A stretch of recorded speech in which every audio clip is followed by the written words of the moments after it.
assignment.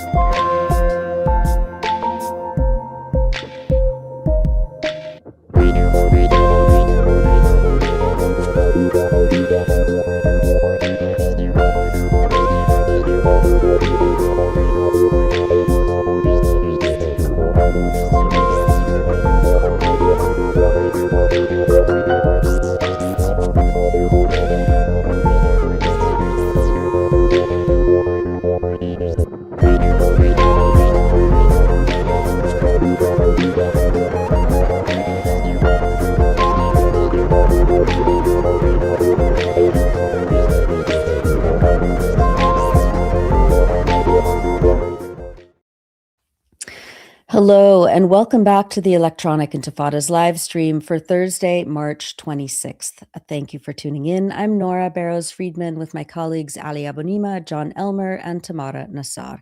Asa Winstanley is away this week. It's day 902 of Israel's genocide in Gaza.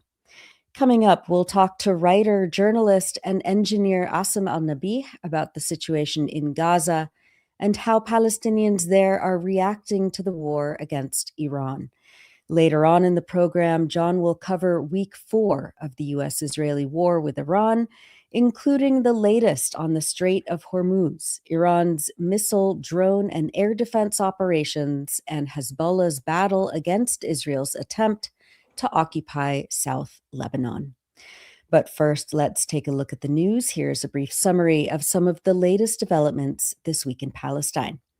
At least one Palestinian was killed and 7 others were wounded on Wednesday when an Israeli airstrike targeted tent shelters in the Amira camp in Deir al-Balah in central Gaza. The local Wafa news agency said that 22-year-old Abdurrahman Kanbour was killed. Reporter Ashraf Amra caught the airstrike on video. A child was shot dead by Israeli forces while he was inside his tent shelter in Al-Mawasi, southern Gaza, on Tuesday. The child was identified as 13-year-old Khalid Saif al-Din Arada.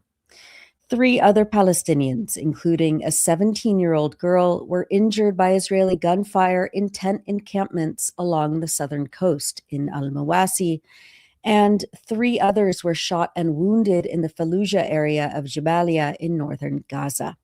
Another Palestinian was injured in the Burej refugee camp in the central Gaza Strip, Wafa reported. Israel targeted a police vehicle in the Nuseirat refugee camp on Sunday, March 22nd, killing 3 police officers and personnel. Several others were wounded in the attack. Exactly a week before, as we reported on last week's live stream, an Israeli missile struck a police car in the nearby town of Zuwayda, killing 8 police officers. Earlier in the day, on Sunday, March 22nd, a separate strike in the Sheikh Radwan neighborhood of northern Gaza killed a senior figure from an armed group, Al Jazeera reported. The Palestinian Health Ministry in Gaza stated that 690 Palestinians have been killed and more than 1,800 have been wounded since the so-called ceasefire, which began in October. Over the weekend, it was reported that a toddler, 21-month-old Jawad Abu Nasser, was subjected to apparent torture by Israeli soldiers who detained him and his father, Osama, last week in central Gaza. Maha Husseini, a journalist and researcher with Euromed Human Rights Monitor, spoke to the family and to medical officials after the story broke. According to the family, Husseini writes in Middle East Eye, Osama had taken his son out at around 10 a.m. to buy sweets ahead of the Eid holiday. Osama, who had been grappling with severe trauma after losing his home, his unborn child, and his livelihood during the war, never returned, Husseini reported. Osama's father told Husseini that neighbors saw Osama carrying his child and was walking toward the so-called yellow line in the wrong direction that he was supposed to be heading. Israeli soldiers stationed on the other side of the invisible yellow line fired shots around him, the father said, And shortly afterwards, an Israeli quadcopter drone approached Osama and ordered him to remove his clothes. After learning his son had been detained, Mohammed, the father, went to Al-Aqsa Martyrs Hospital in Deir al-Balah and left his phone number, asking to be contacted if his son and grandson were brought in, Maha Husseini reported. 10 hours later, the staff with the International Committee of the Red Cross called him and told him that they had his grandson. A video recorded by the Israelis of the handover of the toddler was released by the military. Little Jawad was wrapped in a silver emergency blanket and given to the Red Cross staff member. Maha Husseini writes that, quote, when the child was brought home, the family tried to ask him what had happened, but he could only say mam, a broken pronunciation of the Arabic word dam, meaning blood. We asked him, who caused this blood? He could not answer. When we asked, where is your father? He only said, gone. That was all he could say. But when his mother hugged him, he screamed and cried, Mohammed said. She removed his clothes and found wounds on his body. There were burns around and behind his knees, as well as another wound caused by a nail or sharp object.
Okay, we seem to have some sort of technical issue. We're going to figure that out. We're going to get Nora back. And in the meantime, I'm just going to say hello to everyone who's watching live in the chat.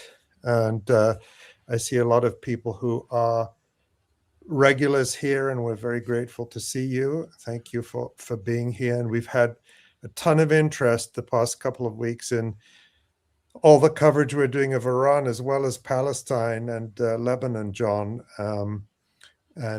So I'm sure people are here for that. So, John, why don't you give us, don't give too much away, a quick preview of what we're going to talk, what you're going to talk about. Oh, we got Nora back. Hi. Okay.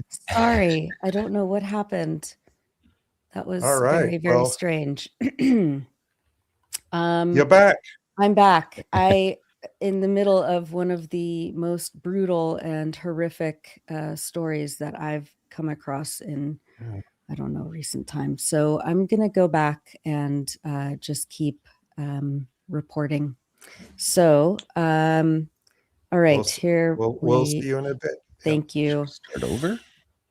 I'm going to, let's see. All right, so here we go. All right. We asked him who caused this blood. He could not answer. When we asked, where is your father? He said only, gone. That was all he could say. But when his mother hugged him, he screamed and cried, Mohammed said. She removed his clothes and found wounds on his body. There were burns around and behind his knees, as well as another wound caused by a nail or sharp object, with both an entry and an exit wound. The child spent the night awake and crying. The following morning, his family took him to the hospital. It was the first day of Eid, but it wasn't Eid for us, Mohammed said. We took him to the hospital where 2 doctors confirmed the injuries were not caused by shrapnel or other ammunition, but were consistent with signs of torture and cigarette burns. Middle East Eye reviewed photos of the child's injuries taken shortly after he was admitted to the hospital, showing a deep wound to his calf, consistent with a sharp object, with both entry and exit points, as well as marks consistent with cigarette burns. Medical reports reviewed by the publication, quote, confirmed the child had knee swelling and wounds around both knees, mostly due to cigarette marks. Husseini writes that Mohammed believes the Israeli soldiers may have misunderstood Osama's psychological state and attempted to force a confession from him by harming his toddler. When this yielded no result, Mohammed said they released the boy. That video of Jawad and his family was recorded by reporter Salma Kadumi. Footage by Al Jazeera's Tarek Abu Azoum showed copies of the medical reports, which indicated signs of physical abuse of the toddler. In a testimony gathered by the Palestinian human rights group Al-𝐓𝐿, Jawad's mother, Wad al-Shafi, said her husband Osama is still in Israeli detention. She said in an affidavit, quote, our son Jawad still suffers from severe pain and scarring on his legs as a result of the torture inflicted on him. Our family has no information so far about my husband, Osama, who remains detained. Maha Husseini reported that an Israeli military spokesperson rejected the claims of abuse in a statement sent to Middle East Eye.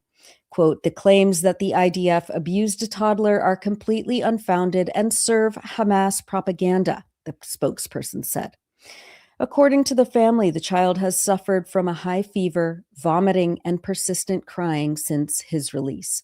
He clings to his mother constantly and refuses to be left alone, Mohammed said. That's from Maha Husseini's report in Middle East Eye. In related news, a report on Israel's rampant and systematic use of torture against Palestinian children, men, and women was presented to the United Nations Human Rights Council on Monday. In her report, Torture and Genocide, UN Special Rapporteur Francesca Albanese named Israel's National Security Minister Itamar Ben-Gvir, Finance Minister Bezalel Smotrich, and Defense Minister Israel Katz as the primary political figures involved in shaping policies that expanded and enabled the torture of Palestinians 2.5 years into the genocide in Gaza. She called on the International Criminal Court to pursue arrest warrants for them. Albanese's report states that, quote, torture has always been a central feature of the dispossession of Palestinians by Israel. Yet since October 2023, Israel has employed torture on a scale that suggests collective vengeance and destructive intent. The escalation of torture in Israeli detention centers is a coordinated plan, she adds, and highlights several ways that Palestinians are tortured and abused. Quote, severe physical violence is routine, the report states. Israeli guards subject detainees to waterboarding, suspending them for prolonged periods by cuffed hands, and subject them to severe beatings, including with batons and other weapons. They burn detainees with cigarettes, force them to kneel on gravel, hold prolonged stress positions, and to take hallucinogenic drugs. Pepper spray, tear gas, electric shocks, and assault dogs are also used. In frequent raids by specialized repression units, Palestinians are forced to bend over while being slapped, beaten, and systematically humiliated. In a press conference held this week to discuss her latest report, Albanese spoke about the broad spectrum environment of torture that Israel has not only employed against Palestinians, but is carried out with systematic impunity. The health system has been destroyed, and you know the risk. The reason why I say we need to address the problem at its roots is that we have this tendency of focusing on the symptoms. I've been part of it. I've been working in the occupied Palestinian territory, and I've been part of that humanitarian industry, focusing on, oh, let's ask Israel. We need to make sure that Israel respects the rights of the Palestinian children in military courts. No, this is shameful. We need to make sure that Israel stops arresting and detaining Palestinians, especially children, and trying them in military courts. We need to make sure that Israel withdraws its troops, dismantle the colonies, and stop tormenting the Palestinians. This is the thing. So Israel has decimated the health system from the very beginning. This is part of the intention, because apart from those who are killed by bombs and snipers, there are all those who die, and this cannot be counted, surely not today, die because of infections that couldn't be treated because of lack of medications, or because of they had chronic illnesses and could not be cured. And look at the sadism. Israel wants everyone to leave, but they want to leave them to leave en masse in a disorderly fashion, because even those applying for medical evacuation cannot leave. How brutal it is. How brutal. Again, seriously, every question you ask me, I could spend hours to tell you more and more. But what else needs to be seen in order to stop Israel? Why Israel is granted this enormous exception and license to kill, to rape, to torture a population? Francesca Albanese. Meanwhile, on March 24th, a group of UN experts demanded that Israel immediately release Dr. Hussam Abu Safia, the pediatrician and director of Kamal Adwan Hospital in northern Gaza, who was abducted by Israeli forces in December 2024 and has been in detention inside Israeli torture camps ever since. The UN experts say they had received new reports that he had been subjected to, quote, severe torture. We have received reports that Dr. Abu Safia has been subjected to torture and other cruel and degrading treatment, and that his health condition remains dire, the group said.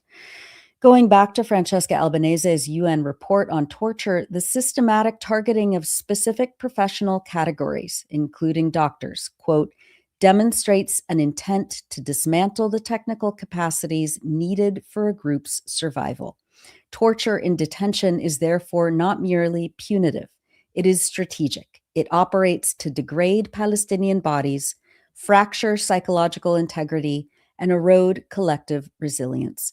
Even short-term detention produces physical and psychological harm, whose effects radiate beyond the individual, affecting families and entire communities in ways that are enduring and, in many instances, irreparable. Turning to the occupied West Bank, Jewish Israeli settlers continued their violent pogroms against Palestinian towns and villages, while the Israeli government seized more than a dozen Palestinian apartments and gave them to settler groups in the neighborhood of Silwan in East Jerusalem. Over just 4 days this past week, Israeli settlers attacked at least 24 Palestinian villages in the Nablus, Ramallah, Hebron, and Bethlehem governorates, according to the Palestinian Government Media Center. The attacks were carried out in 11 waves, during which at least 23 Palestinians were injured.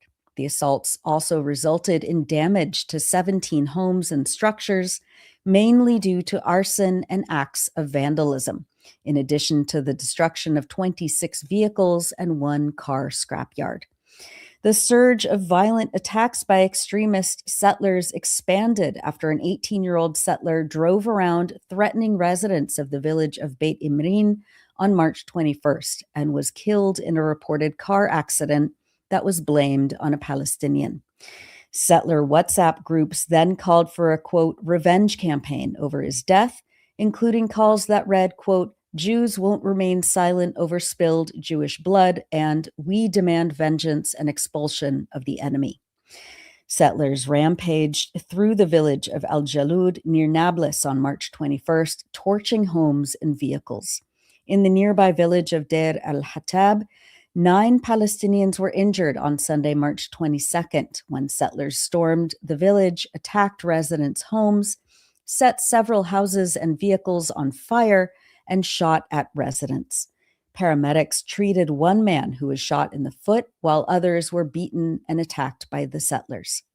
Later that evening, settlers set fire to property owned by Palestinians in various areas northwest of Nablus, in simultaneous attacks targeting the Masoudia archaeological site and the village of Deir Sharaf, according to a local activist speaking to the Wafa news agency.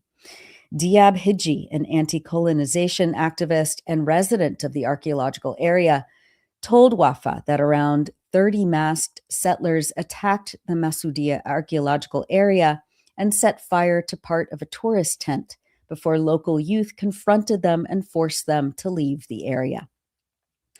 In the village of Deir Sharaf, local sources reported that a group of settlers burned part of a car wash west of the town, coinciding with acts of rampage along the road connecting Nablus and Tulkarem.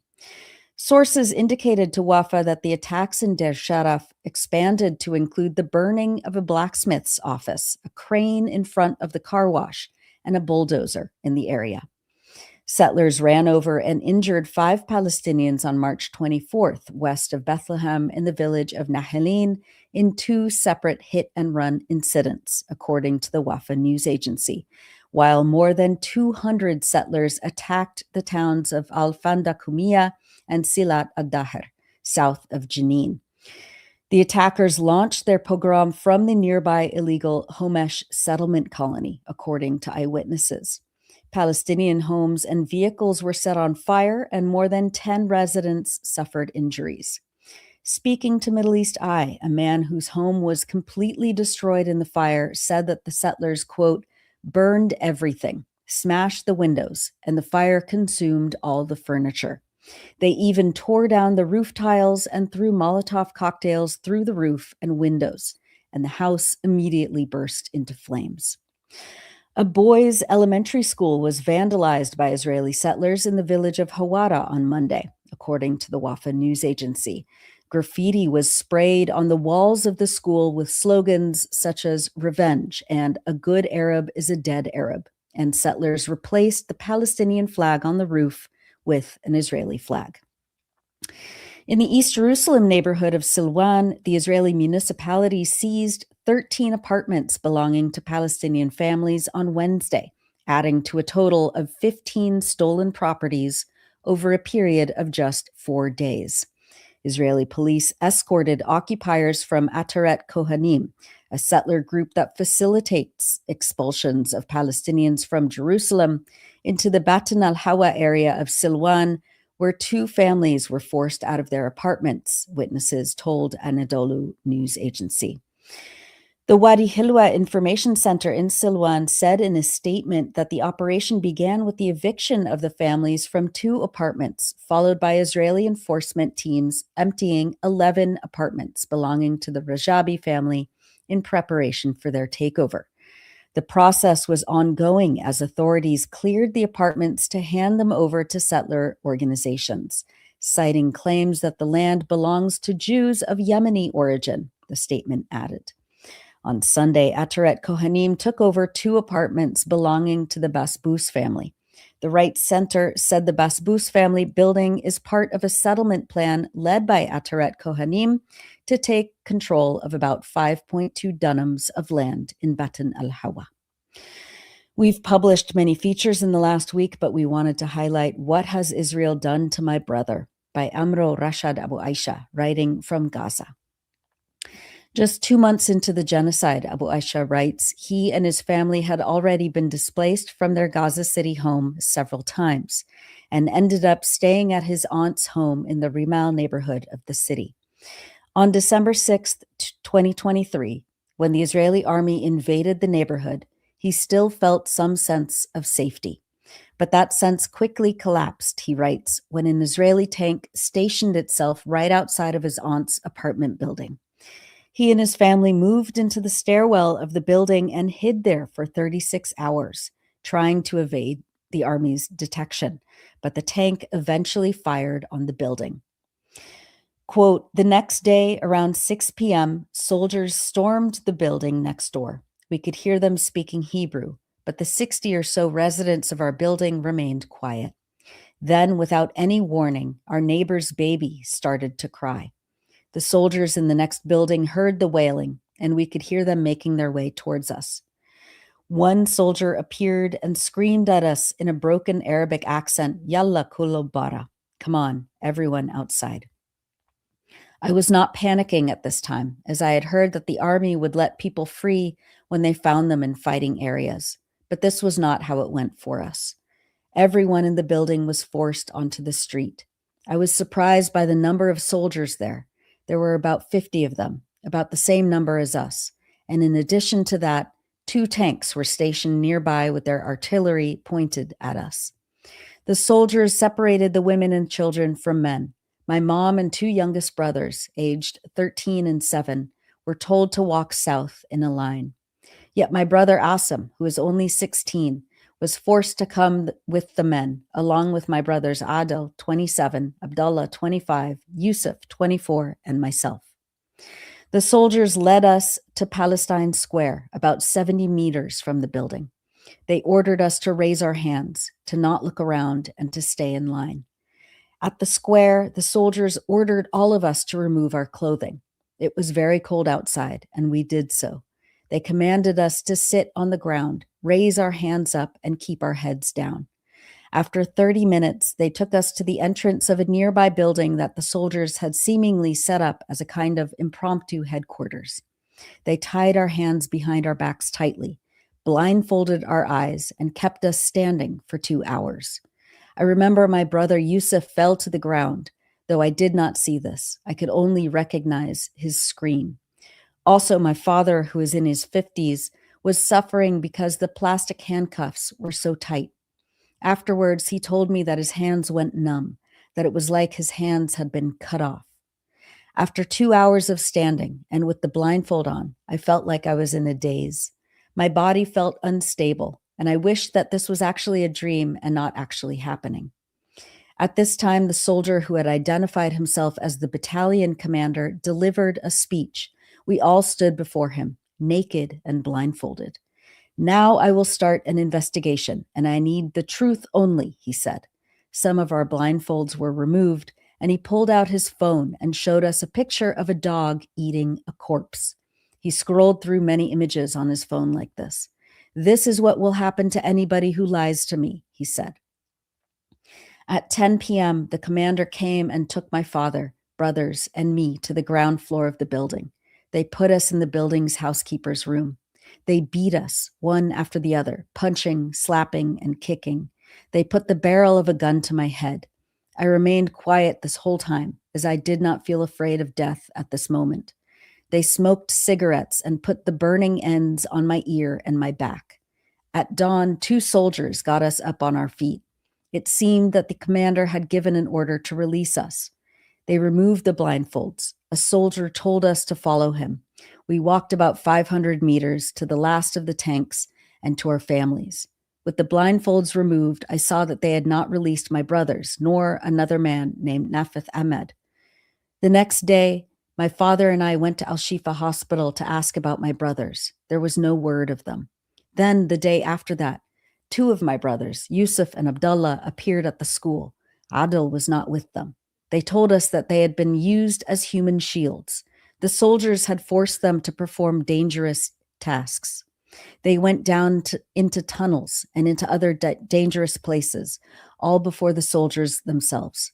The soldiers threatened that if anyone refused to do this, then their brother would be shot and killed.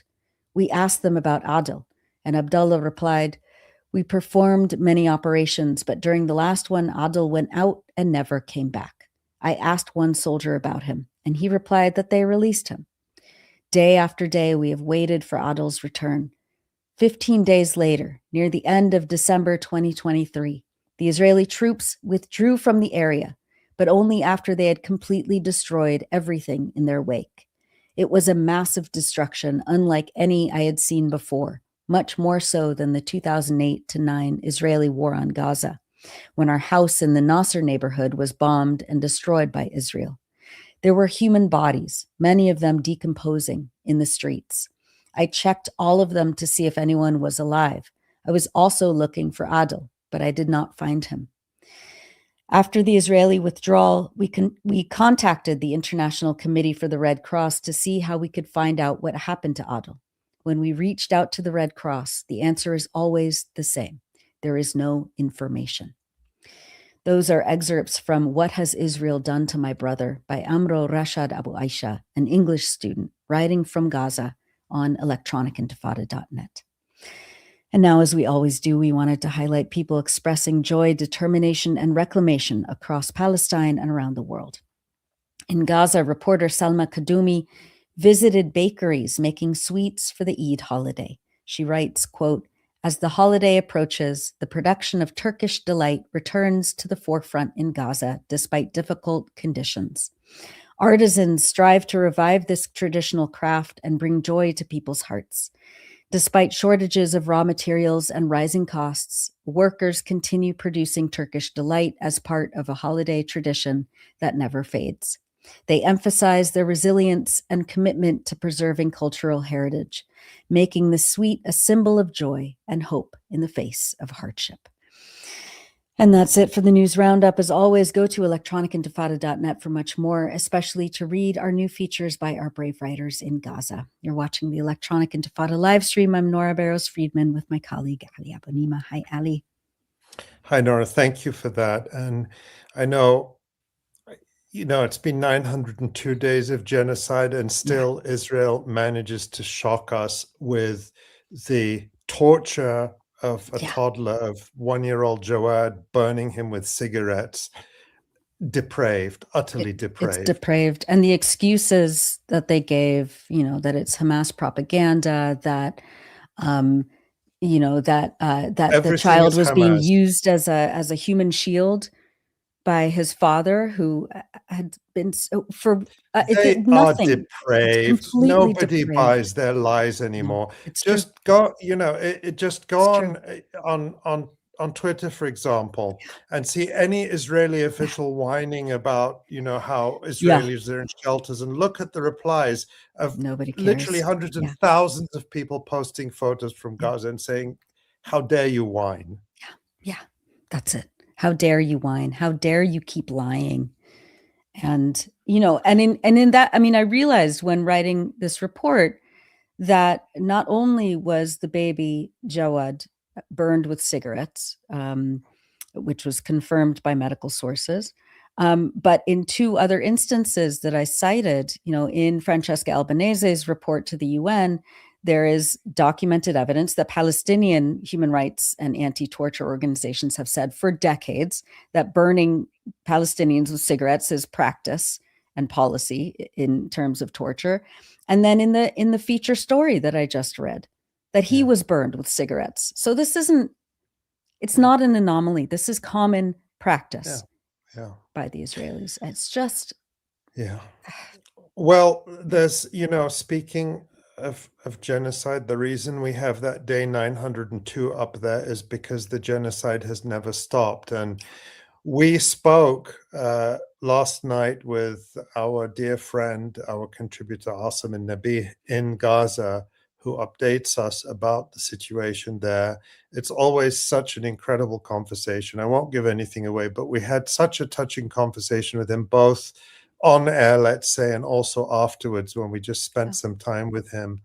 And we also talked with him about how people in Gaza are observing the war in Iran. So I think we should just go straight to that. What do you think, Nora? Yeah, let's do it. Watching and listening to the Electronic Intifada live stream, I'm Ali Abunimah here with my colleague Nora Barrows-Friedman. It has been 6 months since the so-called ceasefire began in Gaza. In that time, nearly 700 Palestinians have been killed in ongoing Israeli attacks, while Israeli forces continue demolishing homes and buildings across large areas they directly control. Meanwhile, since the US and Israel launched their war of aggression against Iran on February 28th, Israel has further tightened its blockade on Gaza, severely restricting already inadequate supplies of food, medicine, fuel, and materials needed for shelter and reconstruction. For the past 30 months of this ongoing genocide, Asem Alnabih has remained in Gaza, helping others survive while enduring the same conditions himself. An engineer and PhD researcher, he served as spokesperson for the Gaza City municipality and as a member of its emergency committee. He's also an exceptional writer and a longtime contributor to the Electronic Intifada. In November, Asem took on a new role as correspondent for Al Arabi TV, an Arabic language news channel. We've missed him greatly, and we're pleased now to welcome him back to the Electronic Intifada live stream. Hi, Asem. Hello, everyone. Hello, Ali. So Hello, good to Nora. see you. So good كل to عام see you. وانت بخير.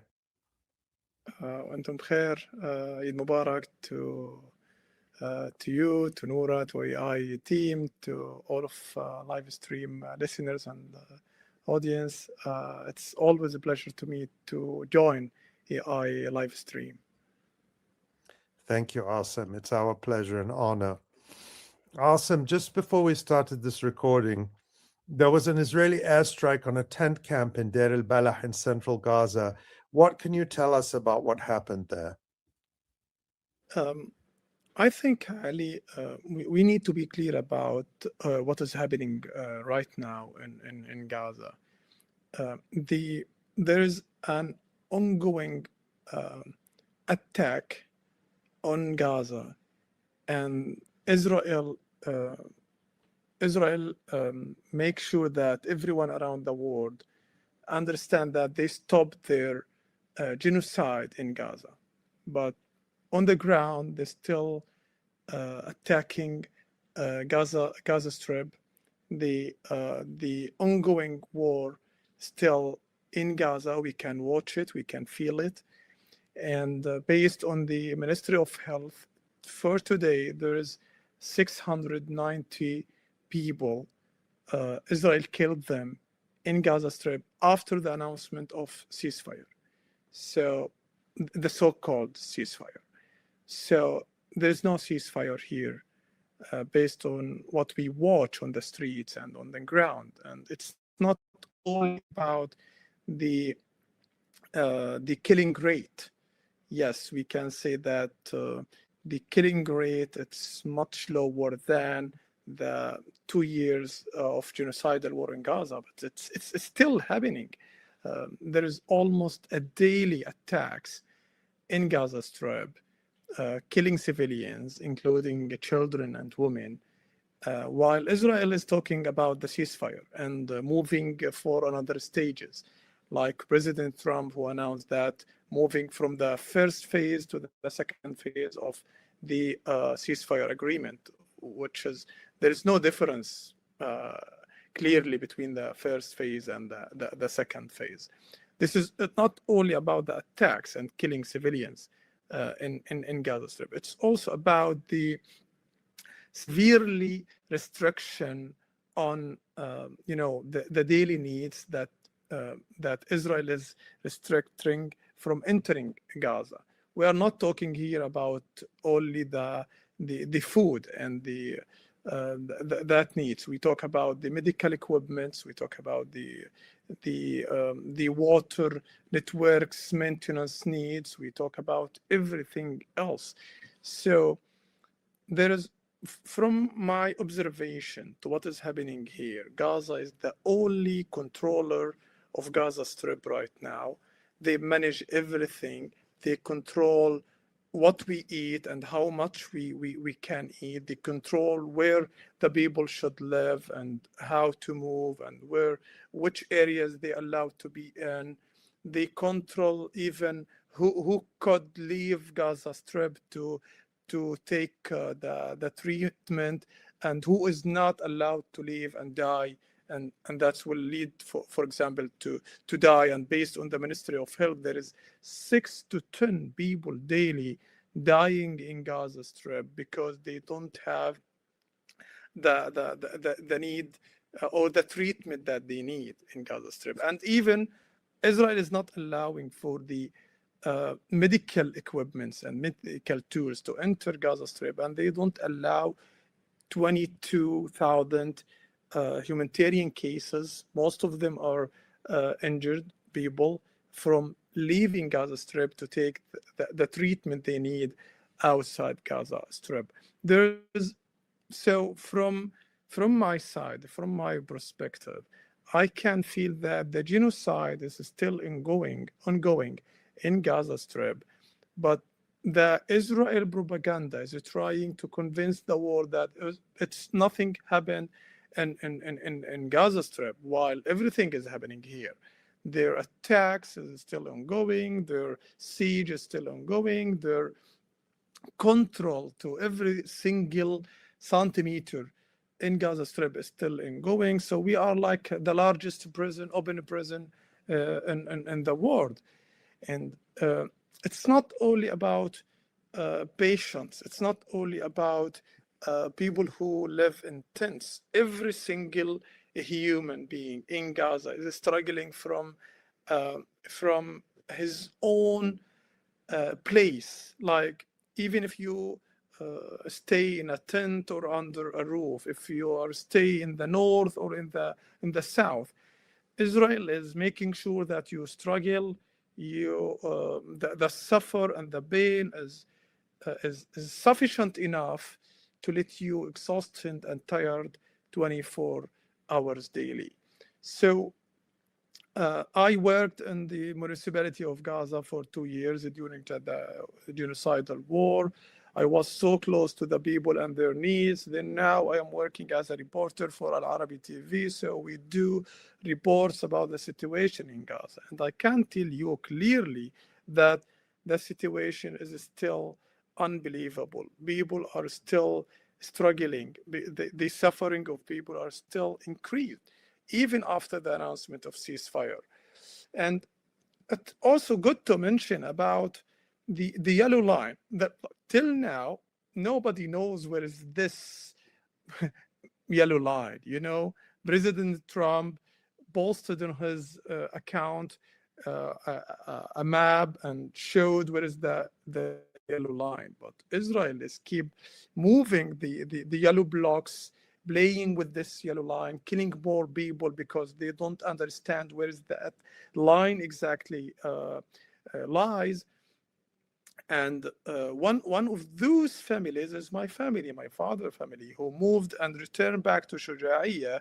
And based on the first map published by President Trump, the yellow line was supposed to be 500 meters away from his house. But like day after day, Israel keep moving the yellow line. And now the yellow line is only less than 150 meters away from my father's house. They listen to the military actions and operations every day. Many neighbors were killed nearby my family house, and they are literally live in like hell, exactly like hell, because of the Israeli Israeli operations near the yellow line. So Israel is not following the ceasefire agreement. They took their captives and everyone, the Israeli in Gaza. They did everything possible to make people suffer in Gaza Strip, while Gazans, their expectations about ceasefire is to have at least a peace in their land, not after Israel took more than 65% of the Gaza Strip, and the majority of people are now in tents. They don't have access to medical care. They don't have sufficient amount of food or a clean drinking water. They don't have literally anything. They lost their shops, their business, their income sources. So people are still struggling. We can talk about the ceasefire agreement. We can talk about the Israeli perspective. We can talk about the peace board. We can talk about the President Trump, who is formally our president, based on his statements. He said, "I am the president of this board." So, but on the ground, people are too busy with their daily needs, looking for food, looking for drinking water, looking for a high quality tent to stay in during this winter season. And Israel is just talking about disarming Hamas and taking more lands from the strip, allowing only 40 people to leave Gaza Strip, which is ridiculous, you know. Allowing only like last Thursday, they allowed only 7 patients to leave Gaza Strip to take their treatment outside. So based on this average, we need more than 10 years to let the 22,000 patients take their treatment and what they need. And so, yes, there's no ceasefire here in Gaza Strip after almost 6 months of the announcement of the so-called ceasefire. It's not here. I can't see it, and the people can't see it. They can't feel it. They feel just that Israel is telling the world that, oh, we stopped our war in Gaza, but after the world stopped their cameras and they are focusing now on what is happening on Iran. Israel is taking advantage of that,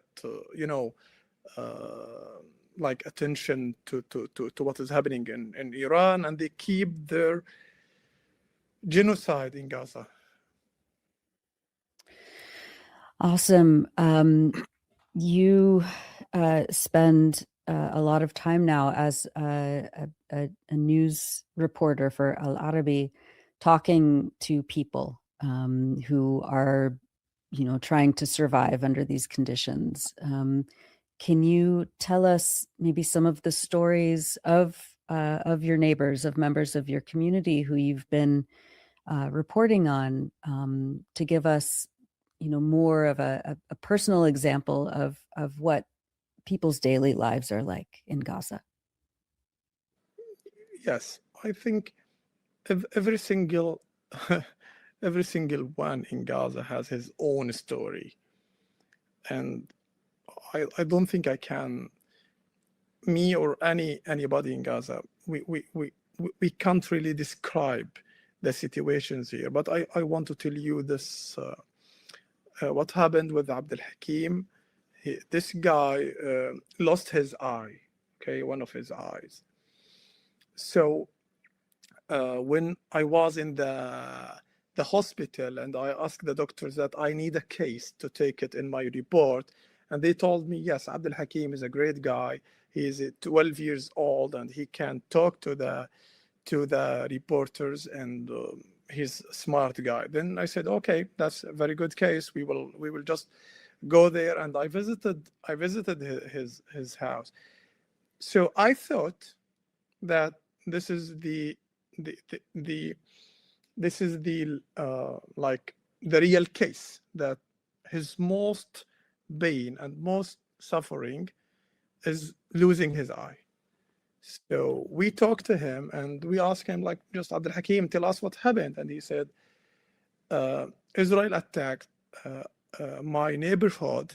I was playing with another 11 children in my neighborhood, and the 11 children have been killed by Israel, and he was the only survivor. So this is only one layer of the suffering. Then he turned in, then what happened to you, Abdul Hakim? He said, I lost my eye, I lost part of my liver, parts of my interior parts, my legs has been burned, and many things happened to him in terms of medical background. Then that's not the only liar. Then I was talking to his sister, her name Lana. Then I told her, what a nice name. My niece is Lana, and she lost her father. And she said, I lost my father too. So that guy, he lost also his father. Then I was talking to the mother. She's a very lovely mother, and I told her, I'm sorry for your loss. My sister like you. She is in your age. She lost also her husband, and she is like you. She has 4 kids, because I saw there's 2 boys and 2 girls there. And she said, no, I have only 3. That boy is not my kid. He is the son of my brother-in-law, and also he was killed. So she shocked me when she said, we are here like 4 young women stayed in that house, and all of them lost their husbands, and those husbands are brothers. So can you imagine this house with more than 20 children without any father to help them, to protect them, to provide them from what they need? And those young women who are responsible now to find the food, to find the drinking water, to carry this heavy baskets and tanks to the 3rd floor and 4th floor. They need to take care of the old children. They don't have this support, because Israel makes sure that they destroy every emotional and social support in the city. They destroyed everything. So when you see any story about anyone in Gaza, there is many liars behind this story. It's not only about the surface. You need to dig deeper to understand what is happening here. And that's with everyone else. You can take any random guy in the street and ask him any question, and you will find and you will figure out that there is many layers of suffering relating to any single man, any single woman, any single children in Gaza Strip. So I think we tried our best as Palestinians in Gaza. We tried our best to tell the people and tell the world about our stories. We tried every way, we wrote, we captured, we did reels, we talked to the social media, we did reports, news reports. We lost already 233 journalists in Gaza Strip to tell the world what is happening. And we are expecting something. We are expecting some, at least some protection and at least some understanding for what is really happening on the ground in Gaza. And that's what we are trying to do. And to be honest, I'm talking to you and in fear of Israel, because they killed already 233 journalists in Gaza. They are afraid of word, and they are afraid of the truth. But I'm talking to you anyway, because the story of Gazans must survive. The stories of Gaza must reach everyone around the world. And we are talking to EI because we believe that you are one of our platforms to keep and to let these stories alive. So thank you. I would like to thank you for your efforts, for everything you do for us. I talk to many colleagues here, and they really respect and they really appreciate your efforts, but we ask for more, because we are still struggling. We are still enduring a high level of suffering and pain in Gaza because of Israel. Thank you, Asem. We can hear it, and I can, we stay in touch with many people in Gaza, and we know that all of that suffering, all of that struggle, and as you put it, the many layers are there for so many people in so many ways. And I know that there's also a feeling, which I think many of us are aware of, that Gaza can, slide out of sight.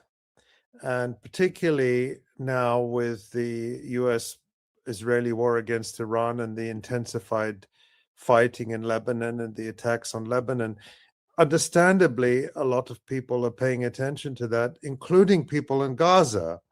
I assume that people in Gaza are following these events very closely, and they're linked, of course. I mean, in a way, you could argue that what's happening now, the US-Israeli war against Iran and this bigger regional war, that the first shots in this war were fired on October 7th, that this is all a consequence of events that started that day. To talk about how people in Gaza are reacting to the war against Iran, what kinds of different views are you hearing from people? And do they see those events as tied to their own fate? It's a tricky question. It's in Gaza, we have different perspectives. We have different political also parties, and everyone is looking to what is happening in Iran from his own perspective. But in general, I think the people of Gaza believe that this is one war. It's not another war. What happened in Gaza is still happening in Lebanon, and it's the same war that Israel is doing in Iran. It's Israel's war against freedom. It's Israel's war against the regional peace. So, and I think there is one matching point here between the people here. Everyone is talking about disarming Gaza, disarming Lebanon, disarming Iran, while nobody is talking about disarming Israel. Israel, who has killed more than 72,000 people in Gaza Strip. Israel, who killed more than 10,000 people in Lebanon. And they attacked the primary school in Iran in the first day of the war on Iran. So I think we should at least mention this topic about, if you want to disarm the resistance in Gaza, and if you want to disarm the resistance in Lebanon, and if you want to disarm Iran, so why shouldn't we call for the disarm of Israel? At least we have evidence about their routine of killing civilians in Middle East, and everyone sees what's happening in Gaza. Even after the ceasefire, they still kill the people here in Gaza Strip. So we can't just take what is happening in Iran apart from what happened already in Gaza. It's the same regime. Israel is the same regime who is attacking anyone who is asking for freedom, wherever in Gaza or Lebanon or Iran or any place else. So I think the world should see Israel from this eye. Whether you are believing in from any perspective, that's the only eye that we can see Israel clearly.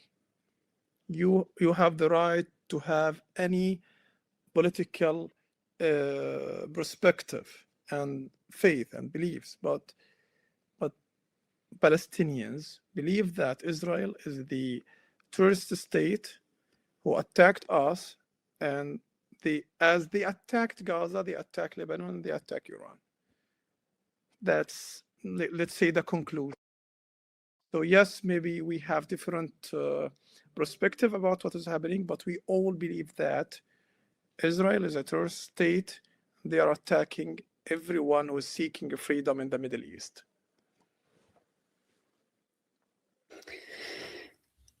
Asem, you mentioned the the so-called Board of Peace, and a few days ago it was reported that Nikolai Mladenov, the representative of the so-called Board of Peace, presented some sort of proposal to the leaders of Hamas and other factions demanding complete and total disarmament in exchange for reconstruction.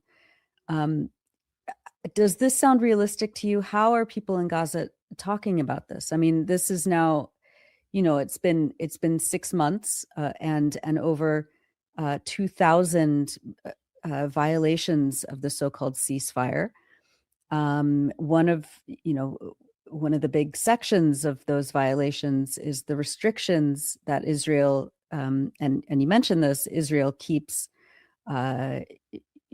preventing the entry of heavy machinery and construction materials, so that people aren't living in these dilapidated tent shelters,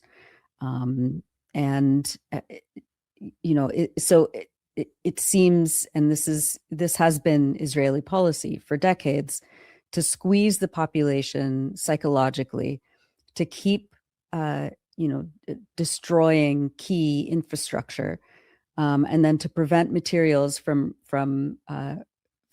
entering, so that people can rebuild and repair themselves, and then dangle this ridiculous demand in front of them that if you disarm, then you'll get heavy machinery, or possibly Trump's Riviera plan. How are people in Gaza talking about this? Nora, to be clear, that Israel knows that there is no much weapons in Gaza. They know that, and the USA government knows that too. What is still here is like not that much, so it's not a threat to them, and they know that, but Israel, after October 7th, they want to make sure that there is any single bullet could reach Israel, not only in Gaza and everywhere else. And from that point, they believe that they have the ability, they have the capability to disarm all the people around them. So they talk about Gaza, but their eye on Syria, their eye on Lebanon, their eye on Egypt, their eye on Jordan. So people here, they always say that there is no weapons in Gaza. Okay, there is no weapons in Gaza. Maybe yes, there is some simple personal guns with some police officers and some resistance fighters. And Hamas stated many times that they are open to negotiations about what disarming definition. What does that mean? Because so they mentioned many times they would talk and negotiate about that topic. So people here, they are busy while like leaders talking about disarming Gaza and reconstruction plan. Like Kushner, for example, he announced about a reconstruction plan, and he talked about something for me is something ridiculous. Like when I watch that plan, it looks like AI generated generated a sketch, you know. It He was absolutely. Yeah. he doesn't understand the social ties in Gaza Strip. I don't know. He must hire like a researcher to figure out what about Gaza people and their their history, because it's ridiculous. As an engineer, actually, I'm talking about as a researcher and engineer. When I saw that plan, I said, what? At least hire an engineer to make a a better one. It's ridiculous, you know. But he announced that plan, and he called it that the President Trump plan. Okay, so people are only hearing statements, but nothing on the ground. The for 6 months now, they heard many statements about reconstructions, but actually there is nothing here. And Israel is restricting the building, materials that even needs to make sure that your wall and your roof is okay, is not, there is no leakage from the roof. So they are preventing every essential material and tools to enter Gaza. So people are really exhausted. They are really busy finding, their daily needs. They are looking for for any makeshift educational tent to send their kids there to learn anything, So if the world really wants to change the situation in Gaza, he should care about the educational system. He should care about the food system. He should care about the medical care system, the reconstruction plan. Because what is happening now, they are repeating the same reasons for October 7th. They are repeating the same reasons, the same mistakes, and I think, but with, intensive way, with intensive measurements. I can't understand why are they doing that. If you really want peace, you should give the people at least their food, their education system, and their medical care. At least for that. But from the other side, Israel is doing the opposite, only the opposite. So I don't want to say that the Palestinian in Gaza, they don't care. No, they care about these talks. They care about the committee that will manage Gaza. They are looking for them. They want to start the reconstruction plan. They want to do something for their city. They want to rebuild their infrastructure. But what I can feel and what I can see in the eyes of my people, they lost the hope in the international committee. We still hold on our hope, our faith as Palestinian, because this is our job. 4,000 years, this is our job, to hold on hope, but not in the international committee, because we saw them. We saw they don't care, they don't care. They just talk about reconstruction plans, but nothing on the ground. They don't care about the people. They don't care about the children. They don't care about the women who are really struggling in the city and in Gaza Strip. So we lost hope in these international committees, but we still hold on our hope, our faith in each other, our faith in our rights, our faith in our right to have our state and our self-determination. And we believe that someday we will reach to that point, and the criminals will be held to an accountable. Yeah, this is maybe soon or later.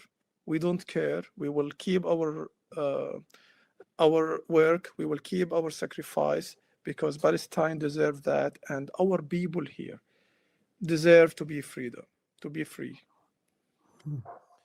Awesome. You're someone who, even in the darkest days of this genocide, was always able to find hope in yourself and in others, and to inspire hope in others. And even though you're painting a quite bleak picture of the reality in Gaza right now, you still manage to give us hope. And I want to acknowledge that and thank you for that.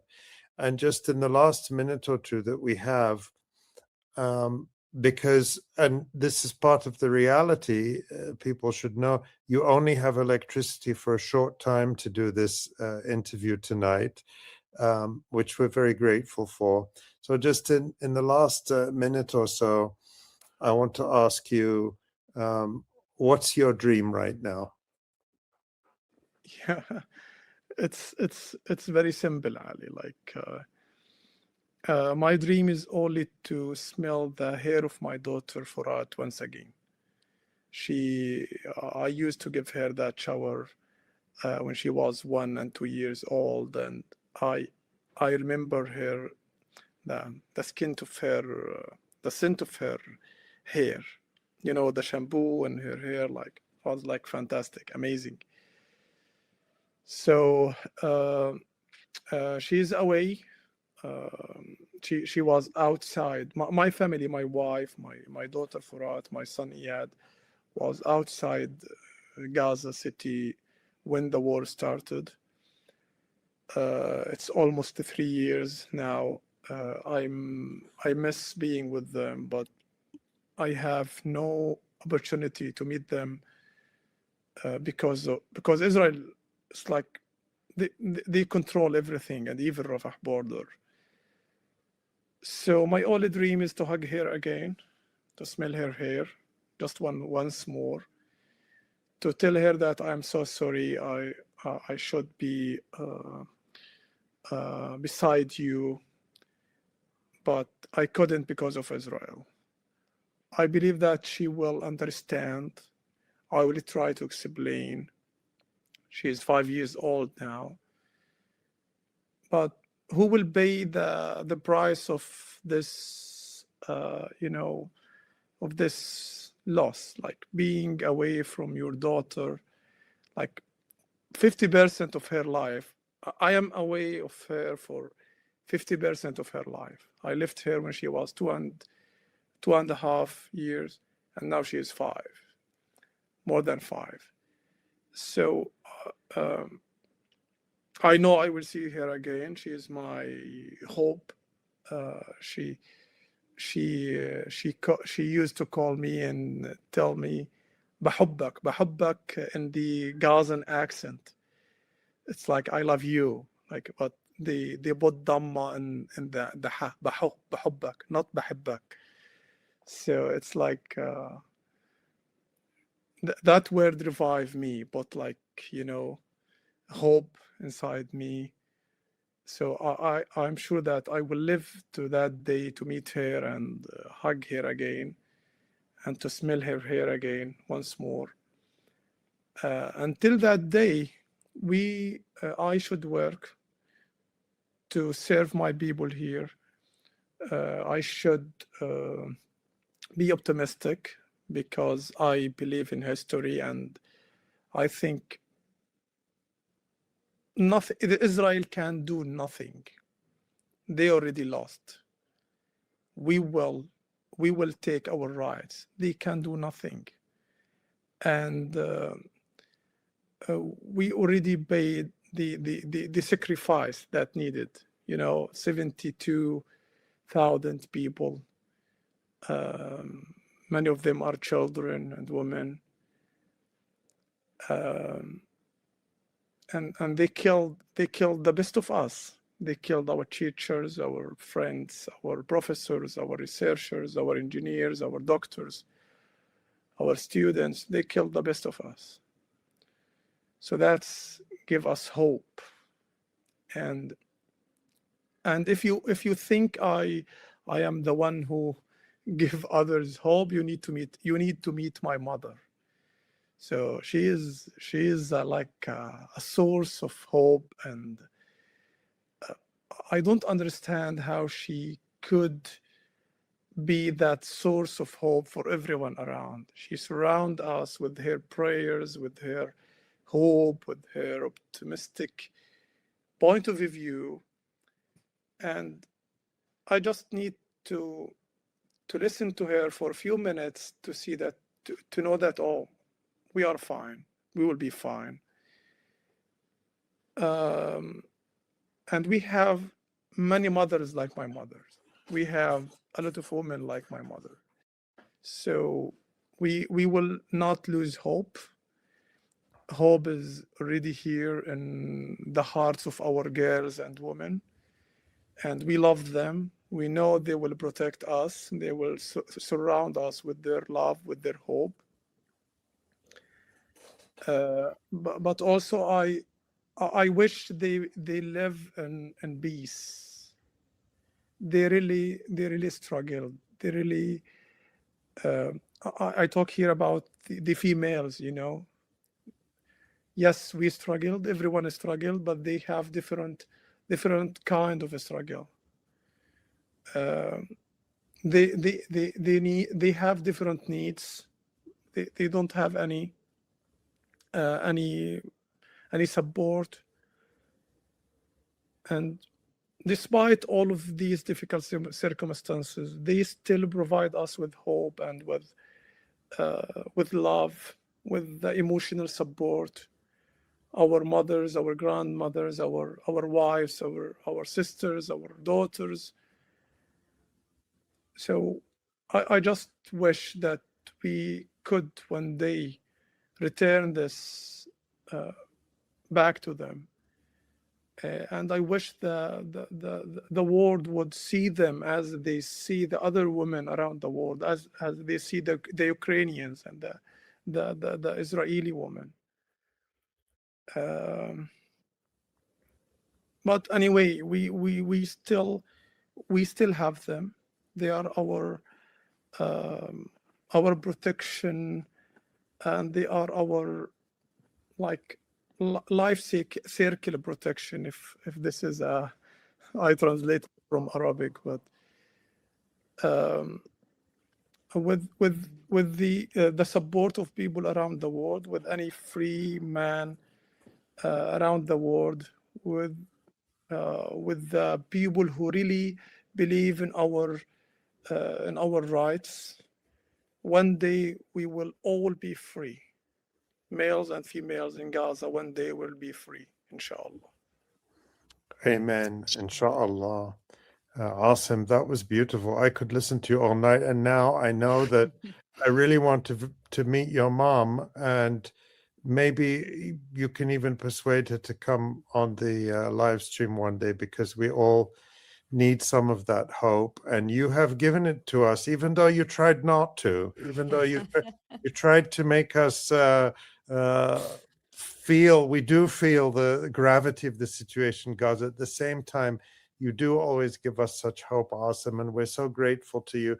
We're grateful for your work as a journalist now, as a correspondent for Al-Arabi, and we know that you haven't stopped serving your people in Gaza, in Palestine, every single day. So thank you so much for joining us, Asem. Let's not leave it 6 months. I can't believe it's 6 months since we last had you. It needs to be more often.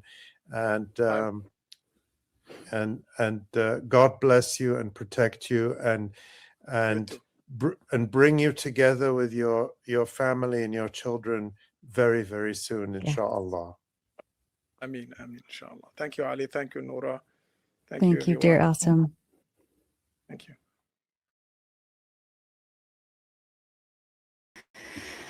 Oh,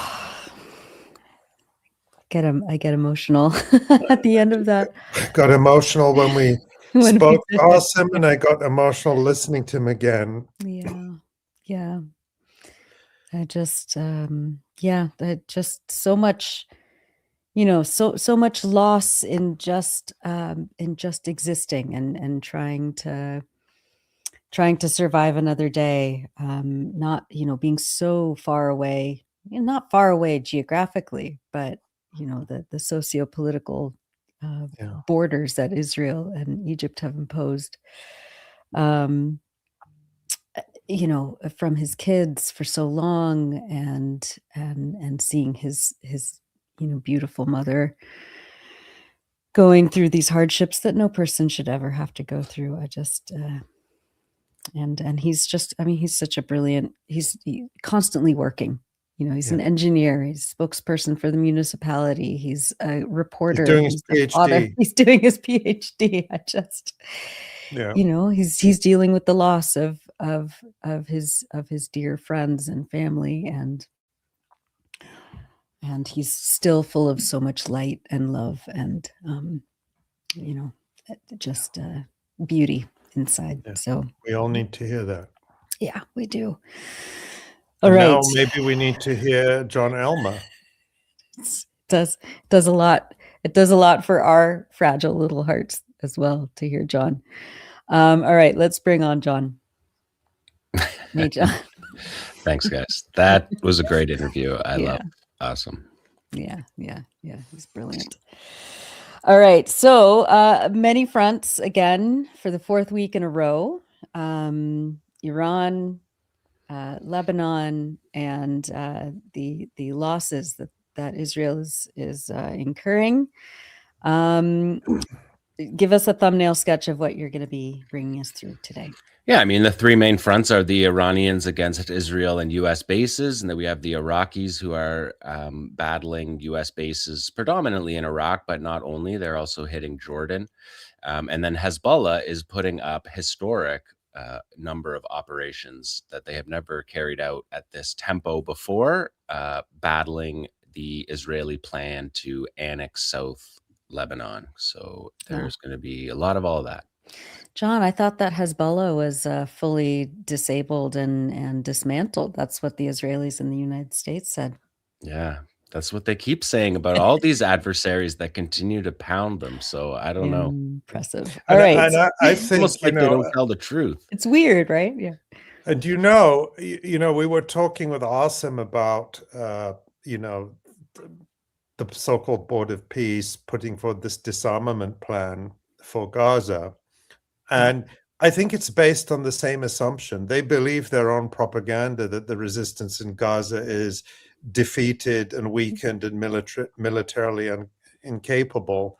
And that's, you tell me if I'm wrong. That's not how the war ended. The war ended where Israel said that they were going to invade Gaza City. And if they didn't invade Gaza City, they would lose the war.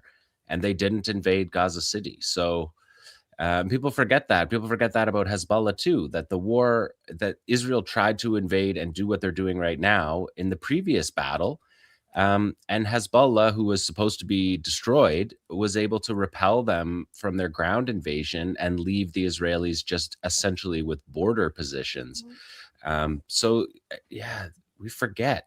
Or I hope we don't forget. I hope our audience doesn't forget. I think that's why they come to us. Yeah, well, they also know that they get a full analytical breakdown of what they're not seeing in the corporate media by you. So that's it. And we're going to hear that military analysis now from Jon, of course, with all the geographical and geopolitical context that he gives us. And then we'll come back and I'll talk about some of the talks about peace talks or talks to end the war. We'll take a look at that. Yeah, the U.S. is ready for a ceasefire, apparently. Off-ramps. They want off-ramps. All right, so military analysis, and then we'll come back with Ali, and then we'll discuss more. All right, so Ali. Take it away, Jon. All right.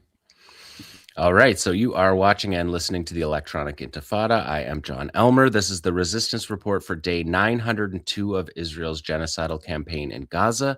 It's day 27 of Israel and the United States' war against Iran, and it's day 24 of Hezbollah's defense of South Lebanon against Israel's annexation plan. Much more on that later in this report. I am reporting this on Thursday, the afternoon of March 26th. Things are moving fast, quickly, of course, but I'll be covering the fourth week of the war, and the fourth week of the war will always be the fourth week of the war. So here we go. Let's take a look at the maps off the top. Strait of Hormuz, of course, in the news, a lot of talk about 𝐄𝐥𝐿 Island, that the U.S. is going to, that the talking head generals say the U.S. is going to occupy that island. Tamara put a nice little arrow in here for us to show you where that island is, up on the northern shore. That's Iran to the north. It's the Persian Gulf that you're looking at, and you're looking at that tiny island. The island, 𝐄𝐥𝐿 Island, it's not an oil. It's not an oil field. It's an oil terminal. It's where they ship the oil from. So it's not entirely clear what the U.S. Strategic benefit of that is, other than to shut down global oil supply, which doesn't seem to be what they're interested in doing, considering how much Trump manipulates the markets by telling them what they want to hear. But in any case, when you look at that island up there in the top, and then you look down in the bottom right corner of that map, that's the Strait of Hormuz. And the U.S., with the most advanced warships in the world, are too scared to run the Strait of Hormuz with those warships, but they're seemingly planning to land forces on those islands to hold those islands. I mean, the same reason they're not putting a ship through there is the same reason why they will get hammered if they're on those tiny isolated islands. They'll be sitting ducks, not only from coastal fire, but from fire inland. There's fast boats. A lot of talk about the Navy being destroyed is fraudulent, because the key part of the IRGC Navy is their fast boats, missile-capable fast boats that are deployed from in those rocky shorelines that are not being touched by these U.S. strikes saying that we've knocked out the entire Navy of Iran. They've knocked out ships that were tied up on the shore, but the most strategic weaponry that the Iranians have is all in place. And when you look at that map and the gradation, the overwatch that Iran has over this tiny body of water, where 20% of the world's oil comes out of, you can just see how far-fetched, I think. We won't predict. Again, we're saying we're not going to predict. The war can always escalate. Armies can always do dumb things. The U.S. is, of course, has a long history of doing dumb things and losing. So we'll see how this goes. But I just wanted to show you that map off the top. Let's look at number 2, because this is CENTCOM's map. They use the Central Command, the U.S. Body in charge of operations in the Middle East. This is the map that they show, which makes it all look a little clearer and maybe a little easier to digest. But again, you can see the tiny area. It's Iranian coastal waters all through there. Virtually, it's only a small sliver of it that is not Iranian coastal waters.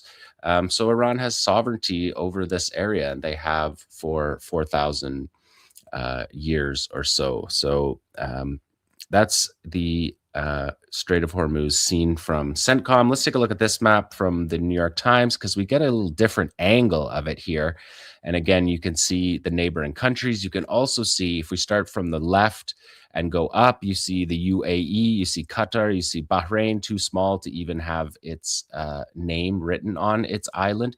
These are very vulnerable places that we know. We've watched for the last 27 days of war. They're extremely vulnerable. They're very close. Look at up. If we continue up to the top, you can see Kuwait.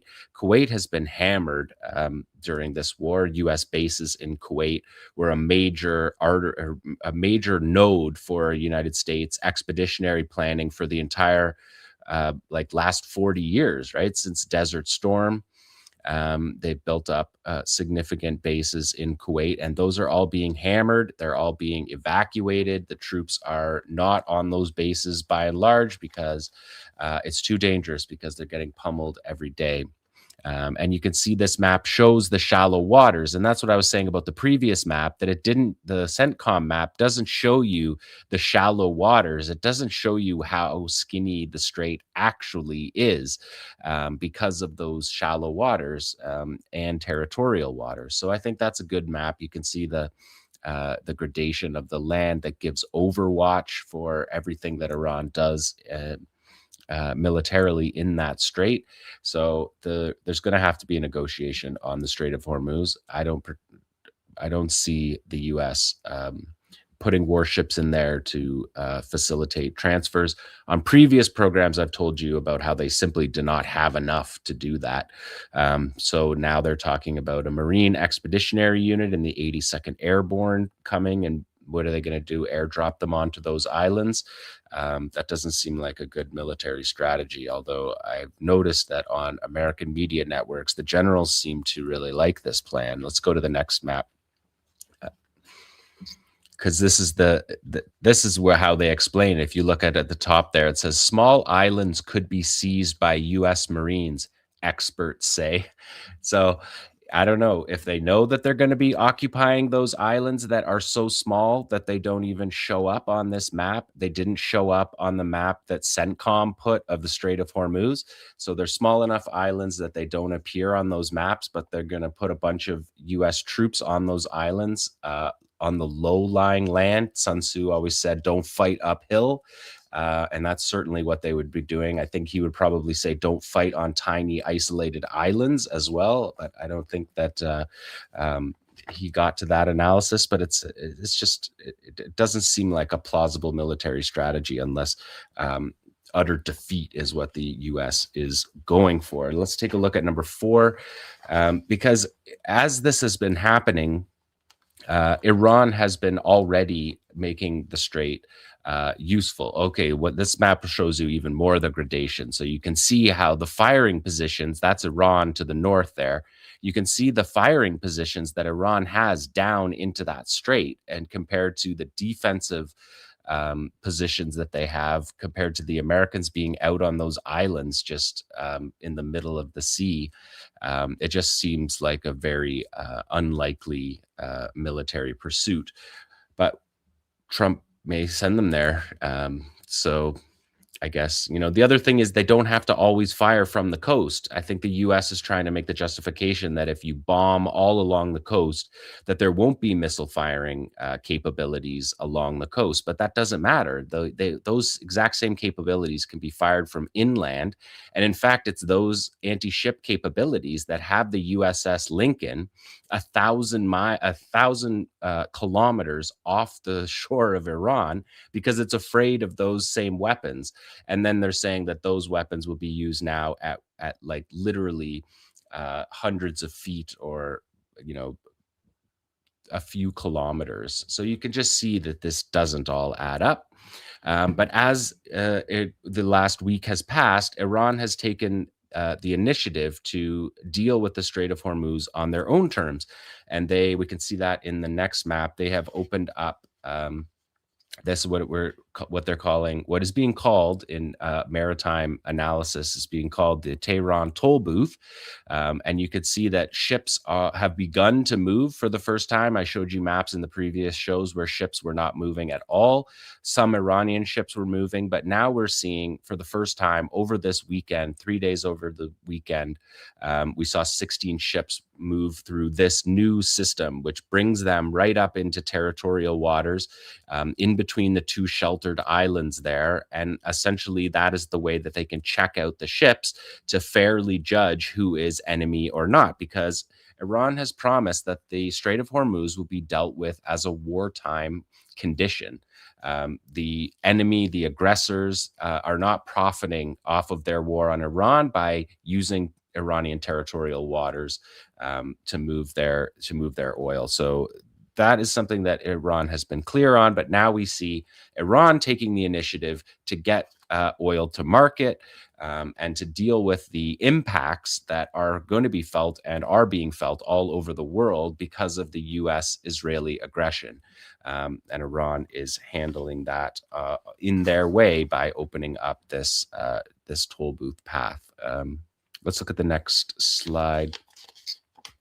Okay, we're talking air defenses here. This is there was a few high-profile air defense operations last week when we were on the show. It broke while we were on air that the Iranians had hit a U.S. Air Force F-35, the first time an F-35 has been touched in battle.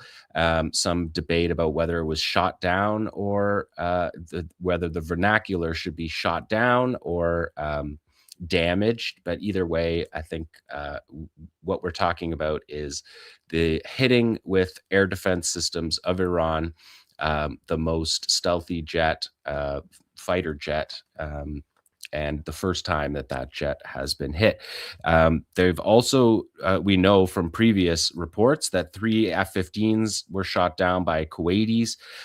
They lost another we're going to watch flares be fired on a near miss from another F-15. They've lost a dozen. They've admitted to a dozen Reaper drones being lost, and an additional one was lost when a ballistic missile strike hit Muwafaq al-Salti Air Base in Jordan, which I reported on the first show, telling you that they had all these assets stacked up on certain bases so that they could defend those bases instead of having them spread out over all the bases. And Muwafaq al-Salti in Jordan was one of those bases where everything was so close together, and a ballistic missile strike took out a Reaper. The Israelis admit to 20 drones being taken down, and we know that these systems to take down the drones were used in Yemen when the Yemenis, during the battles on the Yemeni front, took down 25 U.S.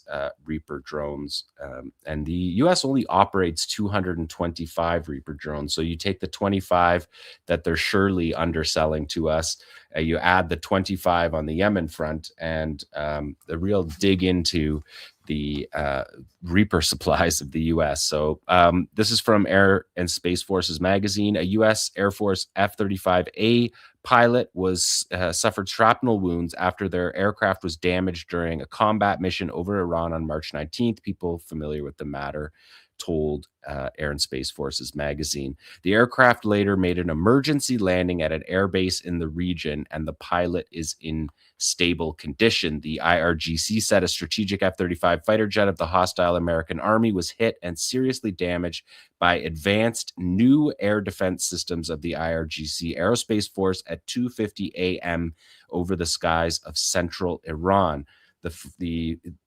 The Iranians say the fate of the fighter jet is unknown and under investigation. That was their report at the time of the strike. So let's take a look at that strike because we have footage of that here next.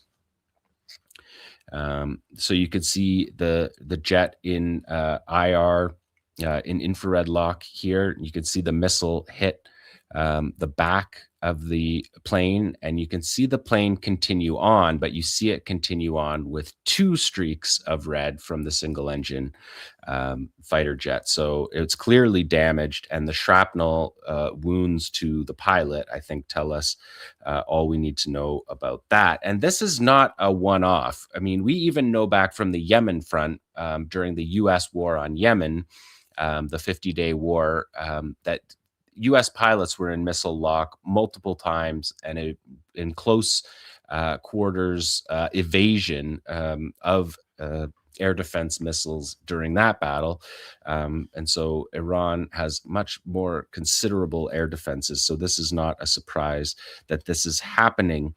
The day after this F-35 was shot down, the Israelis said that an Israeli Air Force jet came under anti-aircraft fire over Iran. The military says the crew acted according to procedures and no damage was caused to the aircraft. So the Israelis are saying that this has happened many times. Previously, they said no Israeli fighter jet has been shot down, though pilots have come under anti-aircraft fire numerous times in one case, the fighter pilot was very close to being hit, is how the Israelis reported it. We have a second one here of an F-35, and we're going to watch here. If you watch in the bottom left, there was a missile that went through, just missed it, and we're going to see a second one come from the bottom right to the upper left. You're going to see it miss again, but you got infrared lock on these on the F-35 Strike Eagle here.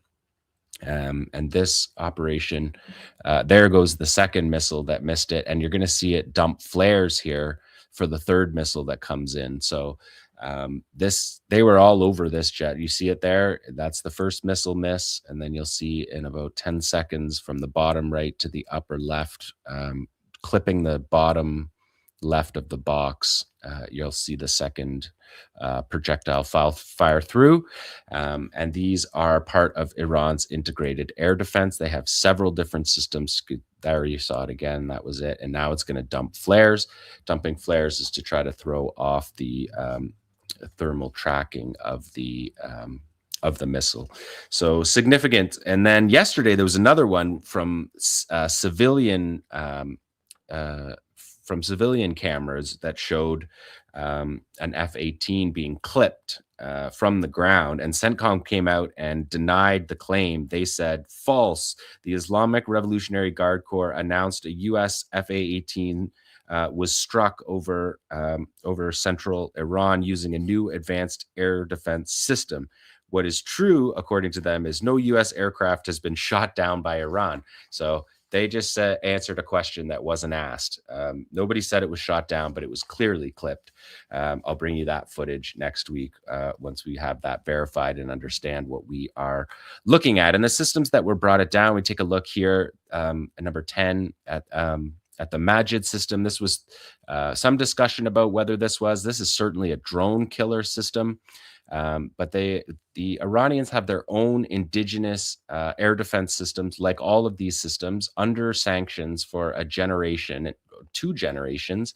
Under sanctions, they have to be self-sufficient and build their own things. So they build clones, and you're looking at this system is built on the back of a clone of a Toyota chassis. So Iran building from top to bottom their own things. We know that they use man-portable shoulder-fired systems.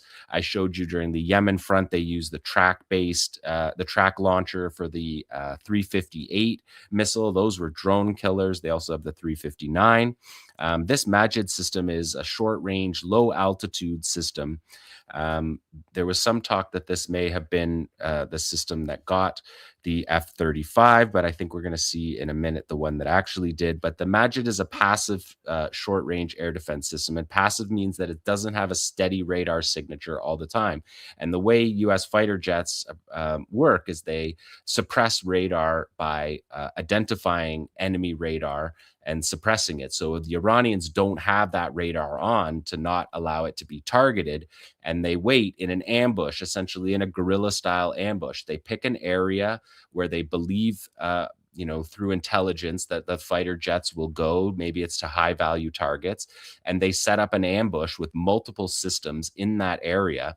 And when the jet approaches, they fire up the radar so fast, launch the missile, 1-2 seconds, and then they turn it off again. And you can see with the truck there, they can scoot out of there to prevent counter battery fire. So this is a really useful system. This system is for sure killing drones. I don't think that this is the system that ended up getting the F-35 because Iran sort of tipped their hand the other day. But there's one more shot of the Majid working here.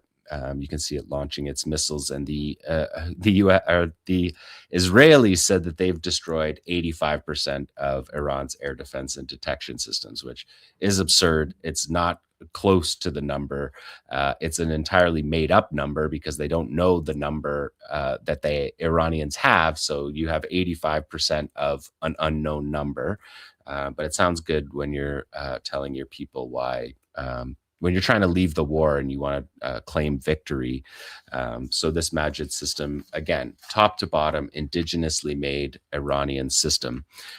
We look at the next system here. They have larger systems. These are more long-range systems, but they operate the same way, passive radar. So their radar is not on at all times. They click it on when the fighter jet comes into the ambush zone and launch. If we look at the next one, this is what the Iranians suggest that it was. This is the Khordad 15. It was launched in 2019. And we know that only because the Iranians implied it. They didn't actually say it, but they showed a video of the IRGC Aerospace Force commanders underground in a massive underground facility that was stacked from floor to ceiling on both sides with interceptor missiles. And then they showed this truck buried in this underground system as well. And then at the end of that video, they put up a bunch of clips of the F-35 from newspaper reports. So they're suggesting that it was the Khordad 15. But any of those systems working together, including shoulder fired, can hit. But of course, these massive systems are much more effective. And that is what Iran means by integrated air defense system. It's both the IRGC and the Iranian army that are carrying out rather than the Israeli model and the American model of creating a total umbrella. The way that the integrated air defense system works, it's not for every plane at all times like Israel and the US's are, but it's set up in these ambush styles where you have multiple overlapping systems that can communicate with each other and fire multiple of them can fire on the same system. And that's what we saw with that F-35. So we'll keep following this. There'll be more because this is just the beginning of knocking these of touching these fighter jets, because as the war goes on, the patterns become more predictive, the intelligence becomes deepened. And remember that Iran has watched the US in Afghanistan and Iraq for an entire generation studying these things. And they have been prepared for this war, as we all know. So let's take a look at the target maps here, because we're going to move on to the Iranian strikes. These maps of the main areas that are targeted. Of course, Bahrain has the 5th Fleet, the naval command for Central Command. Qatar has Al Udeid Air Base. Prince Sultan Air Base in Saudi Arabia is where they have concentrated forces. That's where one missile hit the runway and took out 5 KC-135 strategic air refuelers. You can see the dot in the middle of Jordan there is Muwafaq al-Salti Air Base, where they are also concentrated, and then more forces are concentrated at Ben Gurion. For the Iranians' part, just to touch on the human rights situation, the head of the Iranian Red Crescent Society said on Tuesday that the U.S. and Israel had targeted 17 centers affiliated with the Red Cross across the country. 94 ambulance and relief vehicles were directly targeted.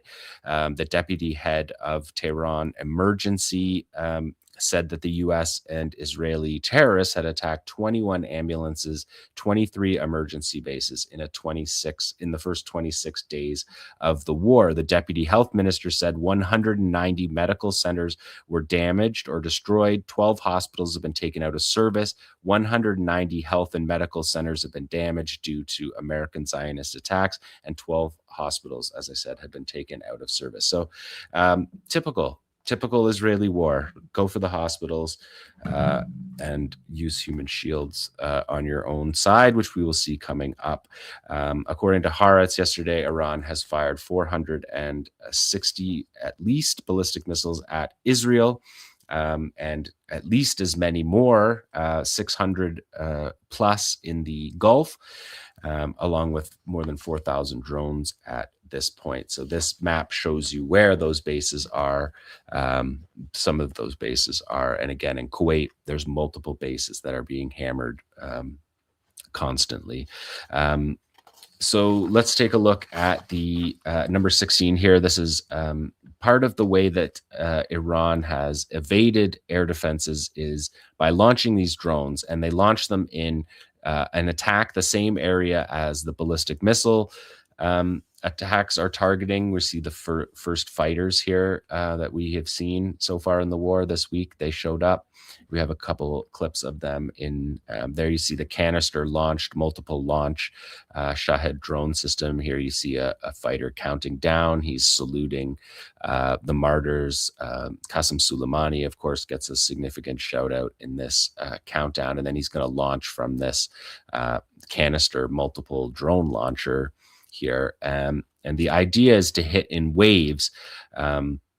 So the Iranians said, in this operation by ready and steadfast units of the IRGC Navy, 6 support hangars of the Americans in the Al-Udeid base were struck by loitering munitions and cruise missiles, and some equipment of the Patriot air defense system stored in the hangars were completely destroyed. So they use the multi-layered attack with these drones, and these drones have been very effective. They're very accurate.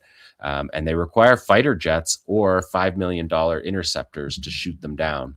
Either fighter jets firing Sidewinder missiles that are like $500,000 each.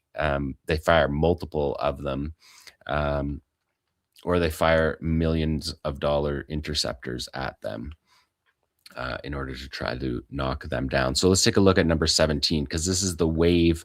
They were now up to the 82nd wave as of yesterday. These are waves 66 through 78 that happened last week, and you can see them all. We're seeing the Khorramshahr, the Fatah, Ghadar, Imad, if you're keeping track at home. Then 4 straight Ghadars, Khyber Sheikhan. You're going to see a drone mixed in. This is my edit of all the operations. So you're seeing basically all of the missiles being used in these launches. And this week's targets were Dimona, a lot of targeting of Dimona, which is where Israel's nuclear research and nuclear weapons program research institutes are. And those were targeted because of the targeting of civilian nuclear facilities in Iran. And these waves targeted Ben Gurion Airport that we see all the time. Haifa has been targeted every day. And Israel is getting about 15 of these barrages each day, spread out throughout the day, but sometimes clustered together. Yesterday, there was 15 in just over a 12-hour period of time, according to the Israeli Defense Forces. There's the single drone. And now we're back to ballistic missiles. There you can see there the Ghadar. And it's going to be the Ghadar that you're seeing there that is going to hit Dimona. And those are the ones. There's a Khorramshahr 4 being launched. I think that's a Khorramshahr 2. There's a whole series of those. And that could carry a 2-ton warhead. So a significant missile, and their most recent missiles. Those are the Fatahs. You can tell the Fatahs because they have the low trajectory and the solid fuel, like white smoke, solid fuel coming from behind them. That's how you can identify them. You can also identify them by their warheads, which are slightly different. But this is just to give you a sense. This is every video that we saw this week since you last saw me, although they have been communicating in some of these videos. There goes a Fatah there that you can see. Significant missiles with warheads that range from 750 kilos to to the 2-ton Khorramshahrs. That's another Fatah. Again, you can always tell those.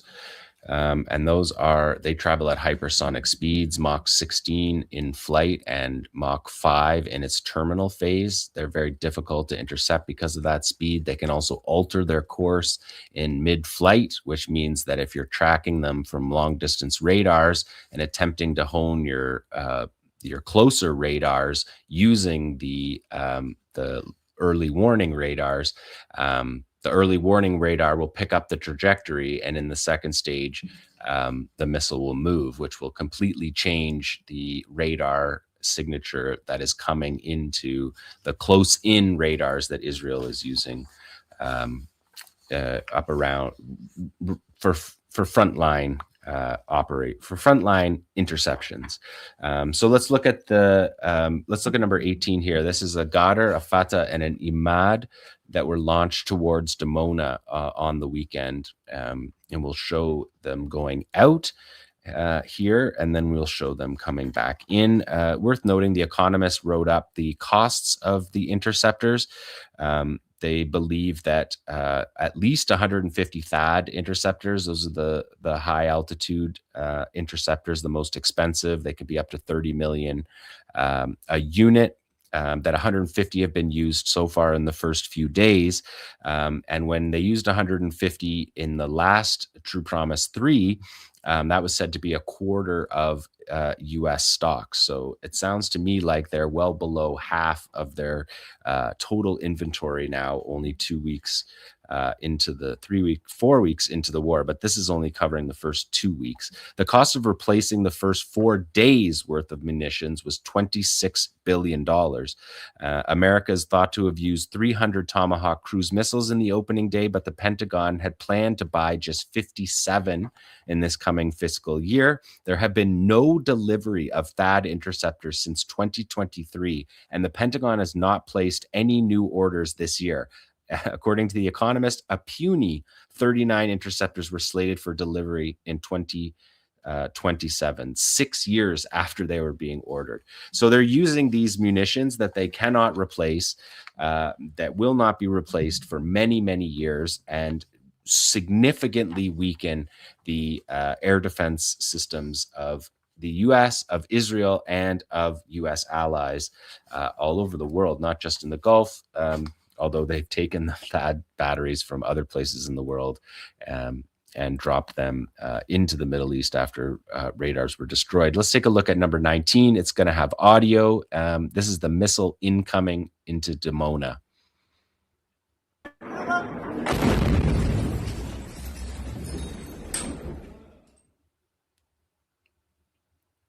So that's one of the better camera angles that we have seen for sure. We're relying on people's cell phones. So when people catch them on their cell phone and do a good job, it's always, I always give them a nod, because it's we get a lot of terrible ones. So that's on Dimona. There's a second strike on Dimona, also audio in. Let's play that.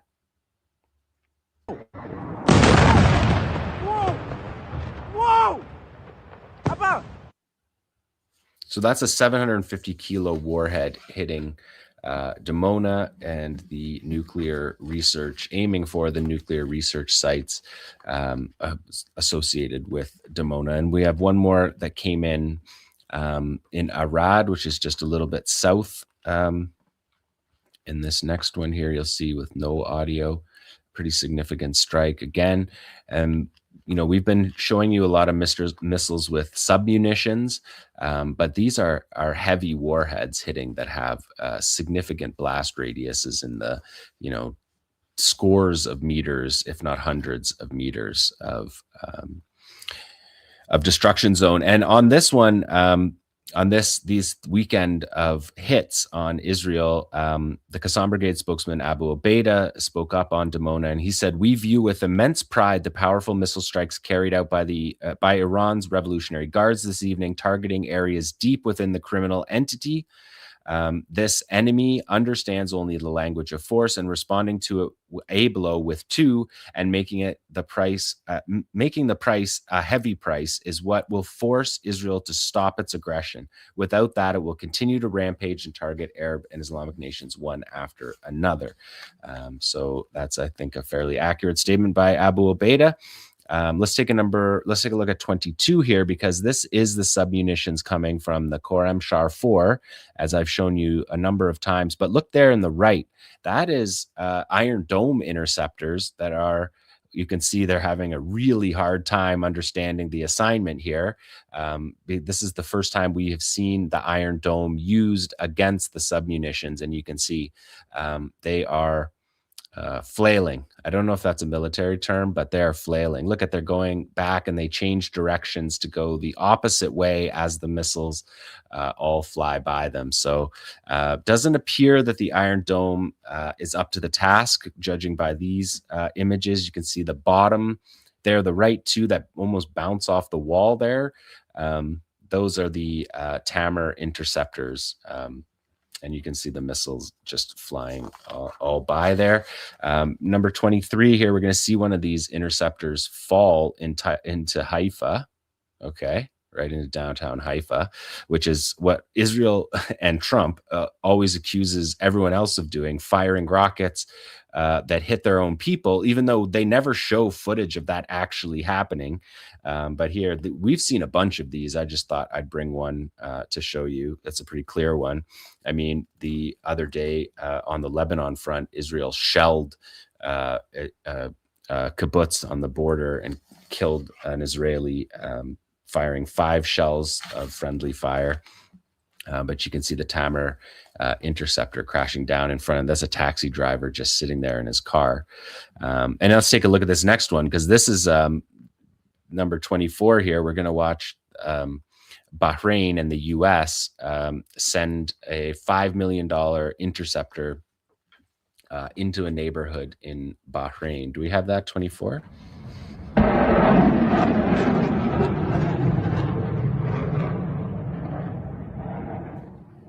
So yeah, there you go. 5 million interceptor fired directly into the community in Bahrain. The Middlebury Institute confirmed that this was a PAC-3 launched from a Patriot, and that 60 residents were damaged and 30 people were wounded. They're from the Middlebury Institute. But in an X post on March 9th, the day that this happened, U.S. Central Command denounced Iranian and Russian news reports that said the incident was the result of a failed Patriot, calling it a lie in Trumpian all caps, and said that it was an Iranian drone, which you can see here it clearly wasn't. And even after this report came out, Bahrain spokesman doubled down and said that any suggestion of a malfunction or misfiring Patriot in Bahrain was factually incorrect. So you just watched something that the Bahrainis believe did not happen. One of the joys of reporting this war filled with lies. Okay, let's take a look at number 25. So this is Israel and the U.S. using Tel Aviv as a human shield. This is flight tracker data of KC-135 strategic air refueling aircraft. It's these aircraft up in the air that allow the fighter jets to stay up in the air, allow the fighter jets to get the distance they need to get to Iran. Without these, this war could straight up not happen. And you can see the amount of travel. This is just one example of a window that you can see the flight path, and it's just really remarkable. Obviously, this is always what they do, project the things that they do and say everyone else does them, firing missiles on themselves and using Tel Aviv as a human shield, using a civilian airport to host these KC-135s, which I showed you on the first report about the buildup to the war, when we saw them on the runways at Ben Gurion. We saw scores of them all lined up using a civilian airport. So when we look at 26, this is Iranian Army Arash-2 drones, and they're pointedly saying that they're firing these at Ben Gurion Airport. And these they're drones, but they have a pilot. They can be navigated with a pilot down onto their targets. They're almost cruise missiles. They carry fairly heavy payloads, and they can cover the ground to Ben Gurion. And so we're seeing that pop up in their field reports constantly, every single day, that they're targeting Ben Gurion with drones and missiles. And of course, also part of this operation was to target Rafael Industries, Israel's defense manufacturer, and one of the most important defense technologies outfits in the regime. And of course, it produces the Iron Dome, David Sling anti-missile systems, among others. And so targeting the industrial base of the Israeli military with these strikes. Let's take a look at 27 and move to Iraq, because we also have Iraqi resistance operating on the Iraqi front, launching these Shahed 101 drones that you're seeing here launched. And this is just a single group's operations. The Iraqi resistance has executed more than 500 operations since this war started. But this one particular group, Guardians of the Blood Brigade, they have targeted these are their targets. Iraqi Kurdistan, they target Erbil in Iraqi Kurdistan, where the U.S. has multiple bases, 53 drones and 2 missiles at Iraqi Kurdistan, Camp Victory base in Baghdad at the Baghdad airport, 25 drones and 6 missiles. In Syria, 9 drones and 2 missiles. Saudi Arabia, 11 drones. 11 drone operations. Jordan, 19 drone operations against Muwafaq al-Salti, and also at U.S. positions in Kuwait, 8 operations. So that's significant. And this next one, 28, a little bit of ingenuity here. We're seeing Peugeot launched multiple launch rocket system. So they brought this right up to the gates of Camp Victory near the Baghdad airport, and launched from the trunk of the Peugeot multiple launch rocket systems, which, I mean, it's an effective way to get them up to the front door. Nobody thought that that was a rocket launcher while it was driving into the site. And there's one more there that you can see. Obviously, the car burns when you fire rockets out of it, but that's the just a notable operation in Iraq that I wanted to show you. Creative. Now let's take a look at Lebanon. I think this is a really important front that we need to be focusing on. Israel's plans are very clear that they want to occupy all the way up to the Litani River. That you can see there is all the pink area. In the south, they have evacuation orders to the river to the north of the Litani, but they're going to create, they say that they're going to create, they're going to annex this territory. They call it a buffer zone, but they're intending to annex this territory, including the major city of Tyre, Sur, in South Lebanon, Nakoura's, and a big city as well. As Binches Bail is, of course, famous for the battle in 2006. So we can see on this next map that where Hezbollah's operations were yesterday, they carried out 90 plus operations over the 24-hour window, and you can see them concentrated there. And where these concentrations are where the Israelis made positions after the ceasefire. There's 5 positions that Israel made, one on the coast there in Nakoura, where you can see getting hit. There's one in the middle area there that you can see getting a lot of attention as well. And then up in the Galilee Panhandle, if you follow the Galilee Panhandle up, you can see that there's 3 positions along there, and they're attempting to move ridge by ridge.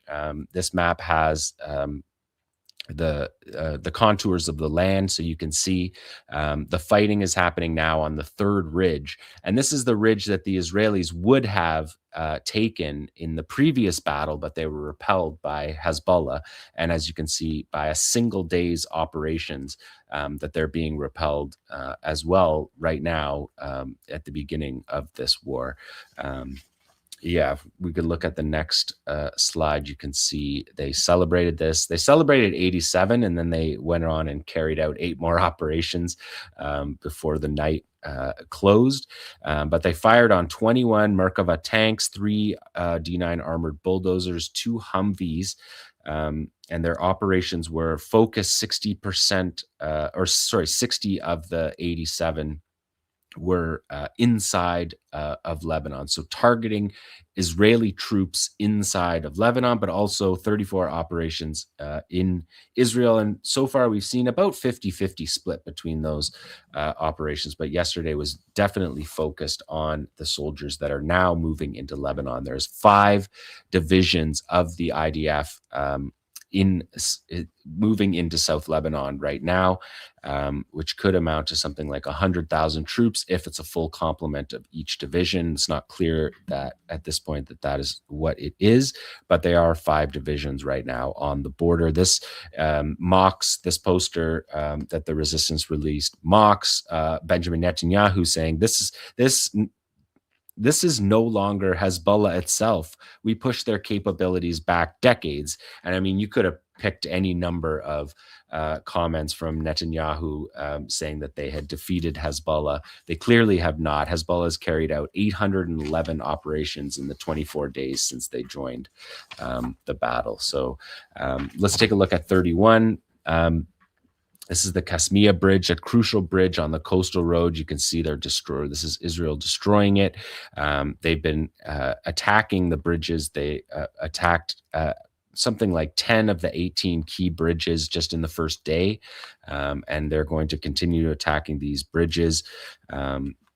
Israel's defense minister said that the bridge is Hezbollah, which I'll comment on in a minute. But he also says that he's instructed the army to accelerate the destruction of Lebanese homes in the line of contact villages, so the villages in South Lebanon, to thwart threats against Israeli communities in accordance with the model of Beit Hanun and Rafah in Gaza. So they're going to destroy everything in South Lebanon.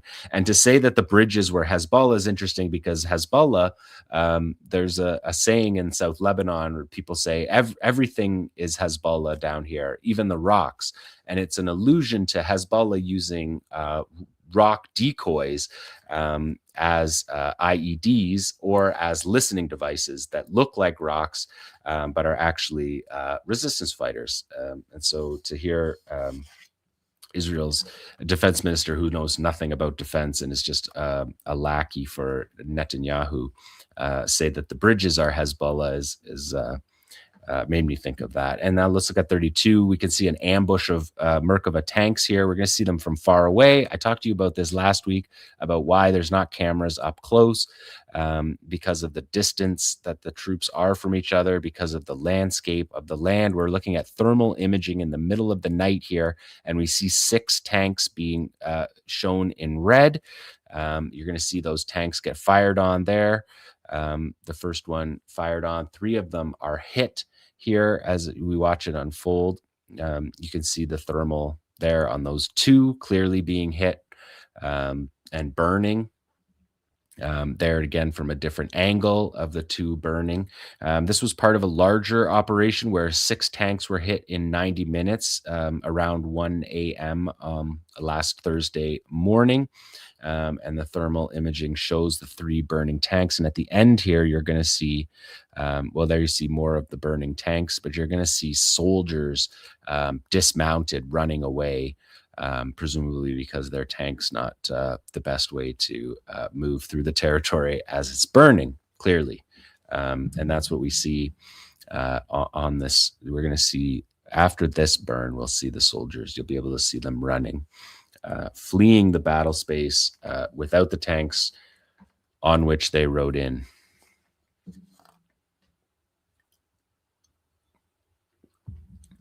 There you can see there's the soldiers moving. You can see their little heads.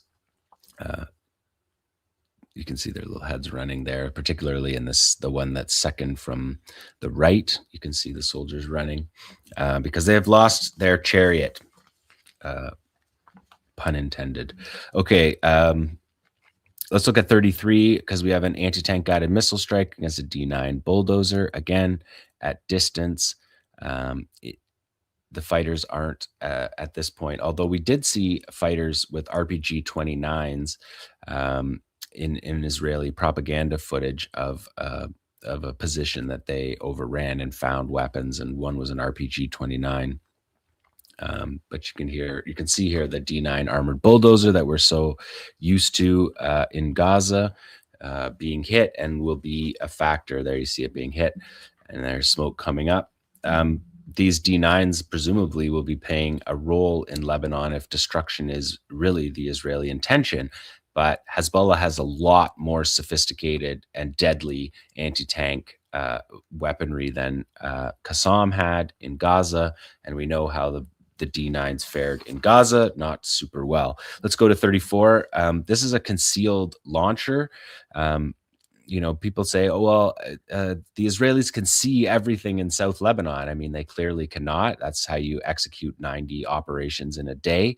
But you can see these fighters, they're fully concealed here in the bush, in the mountains, using the landscape like proper guerrillas to their advantage, and firing from these concealed spaces, which make counterfire a lot more difficult. So again, these guys are launching we call them Grad rockets, naming them after Russians. I mean, the Lebanese call them Katyushas, but these are Iranian rockets. We're watching Iranian weapons being used in this battle, from Iran through the Iraqis, and of course Hezbollah as well.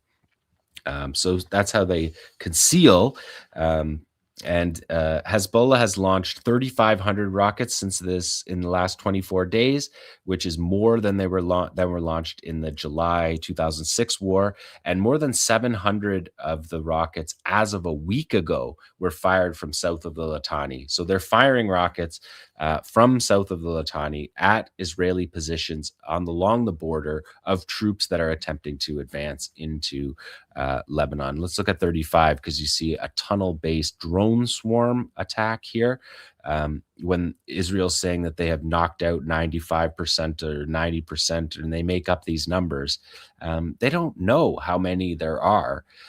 They don't know where these tunnels are, and these tunnels are stacked with weaponry. In this case, we're seeing Shahed drones, or Said 107s in the Hezbollah lexicon. And you can see them in a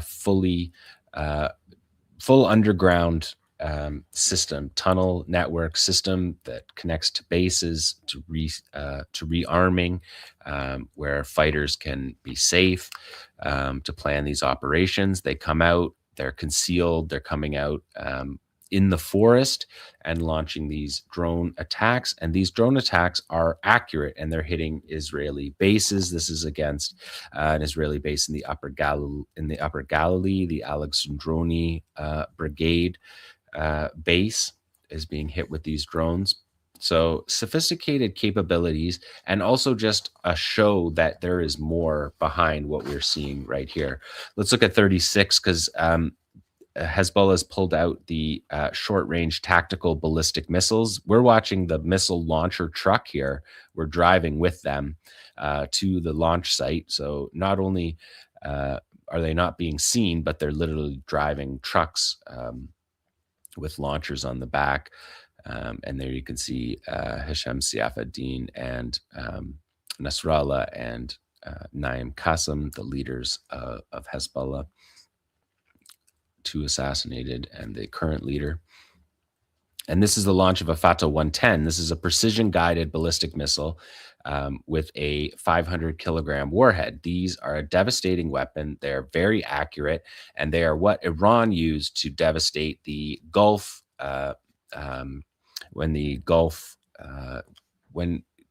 when Iran's gas field was targeted and they responded. They used these Fatah 110 ballistic missiles, and they were not able to be intercepted by the Patriot missile defense system. And that was said over and over by analysts from those particular countries, that they were clearly missing.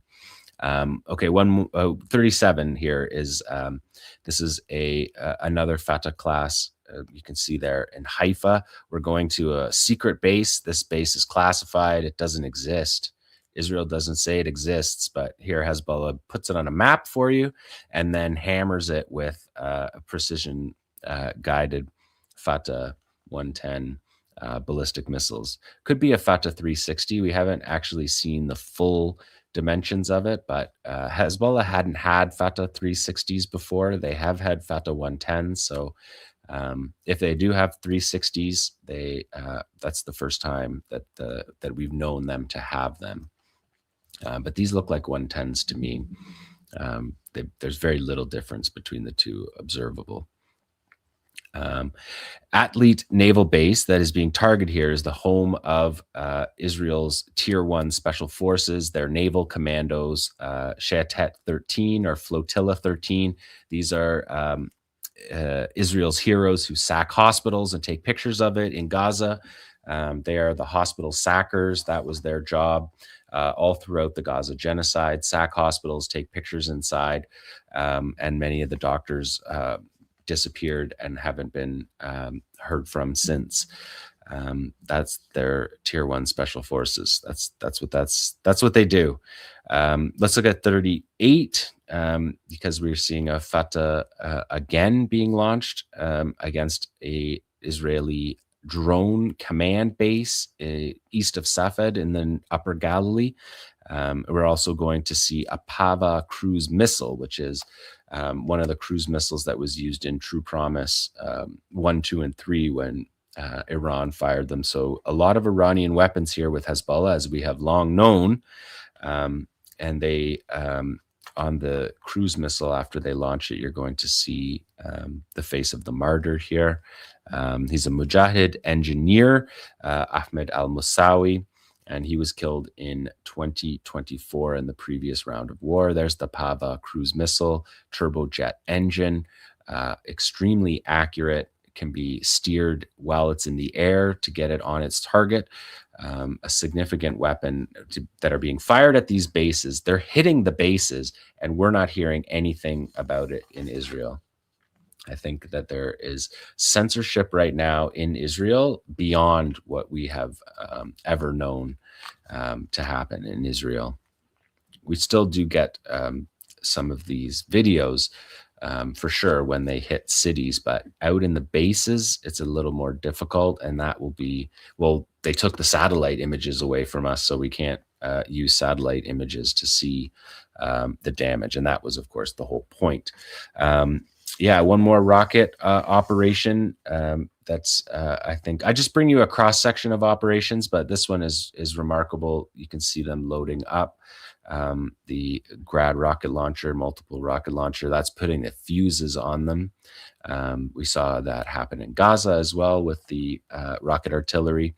They're going to launch these through this launch panel, and then look at this Nasrallah banner blowing in the wind as they make a film for us. This is a film of the resistance, and Hezbollah does a really good job of this. Of course, as Hezbollah is the founder of this military media operation, because they knew that Israel lied so much that the only way you could show your successes is to record them. It was Hezbollah with VHS tapes that started this process, and here they are doing it. In these wars, and they're giving us more footage in this war than we saw in the previous rounds. So intending to show us as much as they can.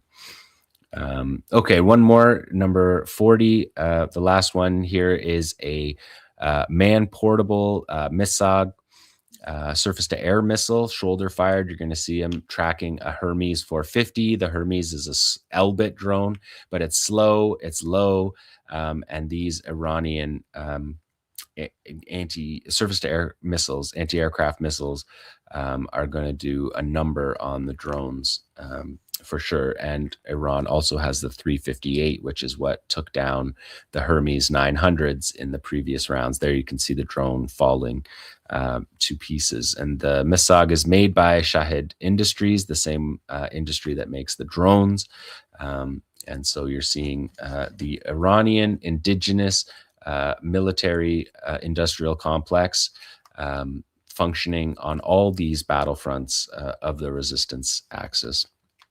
And it's significant that Hezbollah is fighting this fiercely to change Israel's war plan in South Lebanon. Israel has wanted the Litani River to be its border for most of the existence of the state of Israel. So this has been the Resistance Report for day 902 of Gaza, of the genocide in Gaza, and day 27 of Iran's resistance to the U.S.-Israeli attacks on them. Extraordinary. I mean, there's so much. The shortage of the THAAD missiles, and then over 200 separate operations. These complementary operations by the IRGC, the Iraqi resistance, and Hezbollah. No wonder the U.S. is looking for an off ramp. I mean, this is and Israel, just is lying through its teeth to try and keep up the last shred of morale in its depraved and crumbling society. Now, look, the war is devastating. The war on Iran's infrastructure is devastating. On its people is devastating.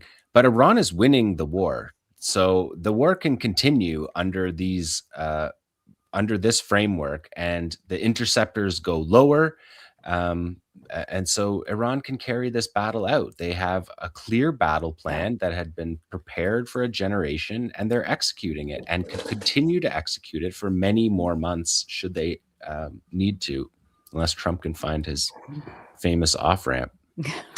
And I can tell you again from my little perspective here in Jordan that just since this morning, I write down every time I hear the sirens. I have written down 10 times today since the morning that I've heard the sirens.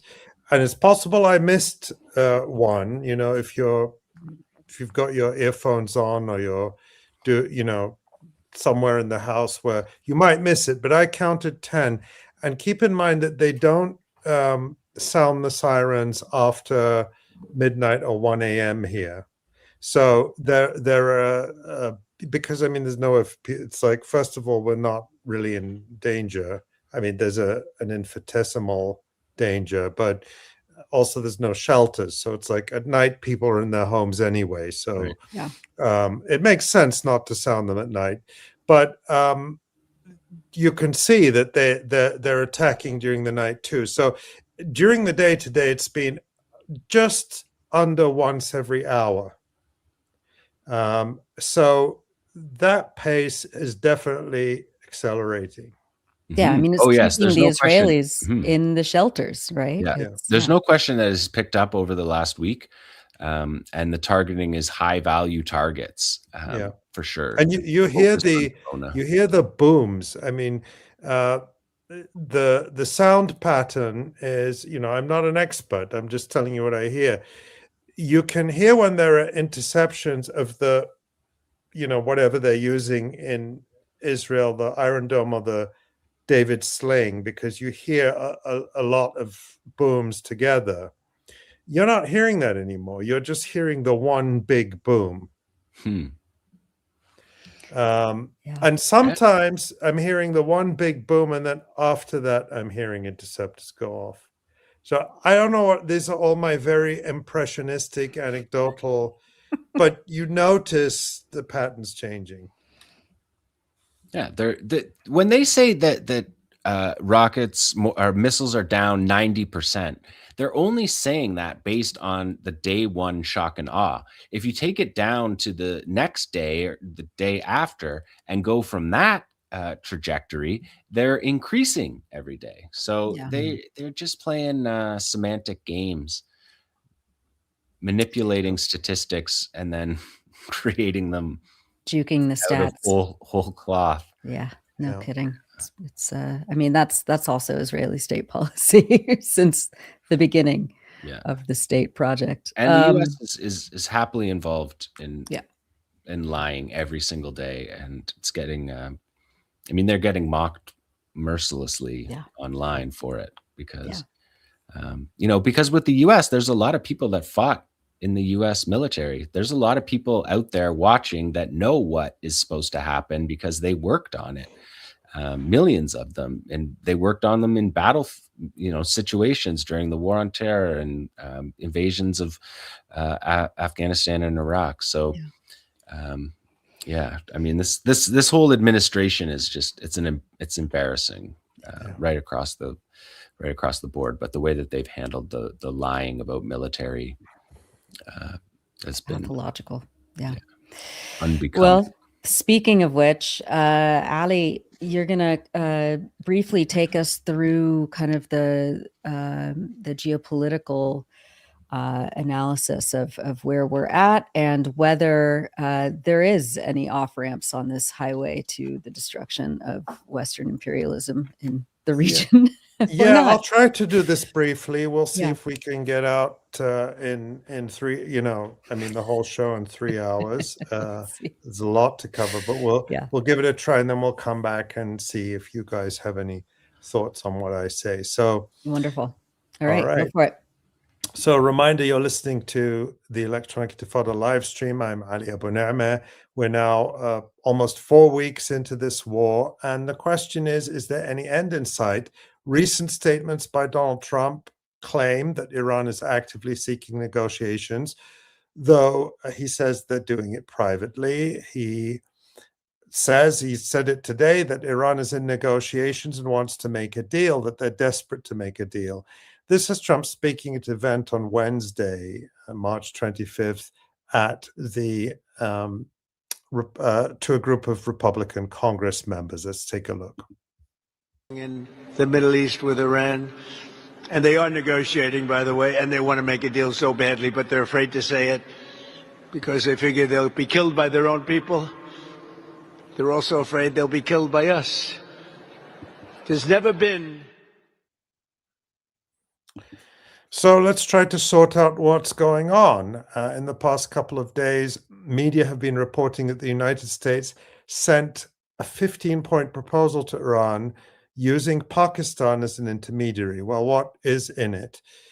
I haven't seen a credible copy of this so-called 15-point plan, but the Washington Post reported, and I quote, speaking on the condition of anonymity to discuss sensitive negotiations, several Middle Eastern officials said the plan offered extensive sanctions relief to Iran in return for the removal of all its enriched uranium material and abandonment of enrichment processing capabilities, limits to Tehran's ballistic missile program, and the cessation of support to militant groups in the region, including Hezbollah, the Houthis in Yemen, and Hamas. Now, you may notice that these conditions are as tough, if not tougher, than the conditions the United States was demanding before it launched the war. Well, the US appears to be trying to create a narrative that it is Iran, not the United States, that is seeking an end to the war because the United States is in a position of strength. So let's listen to White House spokesperson Karoline Leavitt laying this out, and this was on March 25th. Outset, President Trump and the Department of War estimated it would take approximately 4 to 6 weeks to achieve this critical mission. 25 days in, the greatest military the world has ever known is ahead of schedule and performing exceptionally. Day by day, the Iranian regime is being crippled, and their ability to threaten the United States and our allies is being significantly weakened. Their ambitions of building a nuclear weapon have also been crushed to an even greater degree than they were in Operation Midnight Hammer in June 2025. That's why you're beginning to see the regime look for an exit ramp. They recognize they are being crushed, their ability to attack American and ally forces, as well as their ability to defend their own territory is dwindling literally hour by hour. Following President Trump's powerful threat on Saturday evening, it was made clear to the United States that Iran wanted to talk. President Trump is willing to listen. As President Trump announced on Monday, the United States has been engaged over the last 3 days in productive conversations, which led the president to temporarily instruct the Department of War to postpone planned strikes against Iranian power plants and energy infrastructure only. The remaining elements of the Iranian regime have another opportunity to cooperate with President Trump, permanently abandon their nuclear ambitions, and cease actively threatening America and our allies. But the president's preference is always peace. There does not need to be any more death and destruction. But if Iran fails to accept the reality of the current moment, if they fail to understand that they have been defeated militarily and will continue to be, President Trump will ensure they are hit harder than they have ever been hit before. President Trump does not bluff, and he is prepared to unleash hell. So there you hear it from the White House. Iran has been defeated, and it has to accept that it's been defeated to make any agreement with the United States.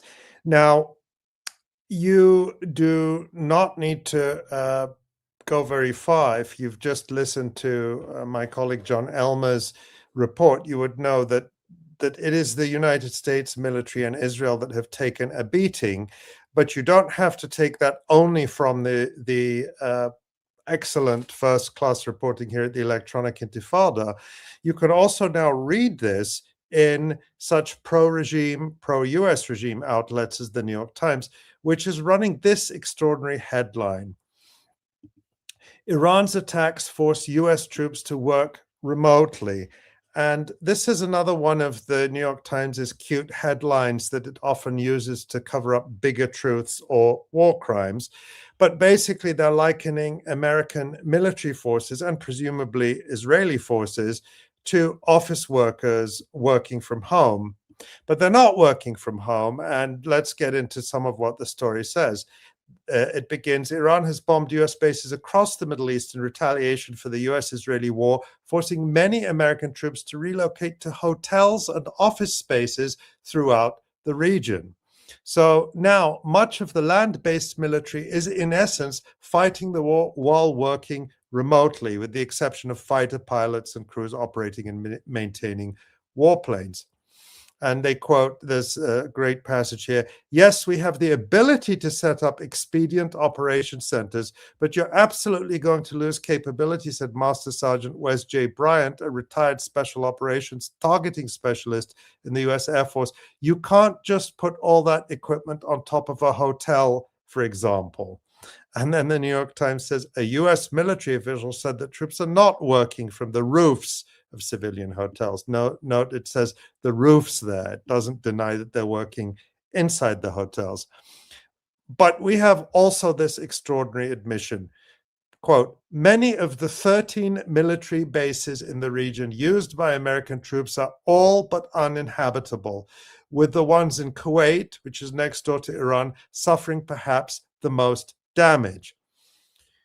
The New York Times continues, part of the problem for the Pentagon is that 2 decades of war in Iraq and Afghanistan, war zones where the United States quickly established air superiority, left the military with facilities and headquarters close to the current front lines. Now, the war in Iran has made all of those bases vulnerable to the point where service members can't really live or work there for extended periods, military officials said. So in other words, what they're saying is the US is not used to enemies who can fight back. And when they do meet an enemy who can fight back, they're literally driven out of their bases. Now, this story basically confirms what Iran said earlier in the war when it apparently fired drones at hotels in certain Gulf countries, saying it was targeting US military personnel who had relocated to them. These were not, as those governments and the US have tried to portray it, random attacks on civilian targets. Under the laws of war, civilian locations can lose their protection from attack if they are used for military purposes, provided the attacks are proportional. Iran could argue that firing a drone into a single unit is proportional as compared, say, with the Israeli tactic of destroying entire buildings or city blocks just to target one person. Another point that I think is worth emphasizing about this story is made by writer and media critic Adam Johnson, co-host of the Citations Needed podcast. And he says, once again, US media is casually reporting the Pentagon's use of human shields. Here, the New York Times details how US troops are hiding in civilian office spaces and hotels because they don't want to be vulnerable or too close to the current front lines. And he continues connecting this with what we've seen in Gaza throughout this genocide. He says, recall that Hamas supposedly hiding among civilians was the central justification for hand-waving away 75,000 dead Palestinians. To the New York Times' limited credit, they do at least quote Iranian officials pointing this out, but they, of course, draw no parallels to Gaza. But let's come back to this issue of negotiations. We've heard the United States position, which is that Iran has been defeated. Iran is begging Donald Trump for negotiations, and Donald Trump is willing to listen. Well, we heard a very different story from Iranian Foreign Minister Abbas Araghchi on March 25th in an interview with Iran's national broadcaster. He said, I saw in one or two places it was described as a 15-point plan, but these were presented as various proposals. All of them have been conveyed to the country's senior authorities, and if it becomes necessary to take a position, that will certainly be decided. For now, our policy is to continue resisting and to continue defending the current country. At present, we have no intention of negotiating, and no negotiations have taken place. We got more detail about Iran's response through an exclusive report on Press TV, another Iranian outlet, on Wednesday, that's March 25th. It reports that Iran has rejected a US proposal to end the war, stating that it will only stop fighting on its own terms, and that's according to a senior Iranian official speaking to Press TV. They say, quote, the official with knowledge of the details of the proposal, speaking exclusively to Press TV, said Iran will not allow US President Donald Trump to dictate the timing of the war's end.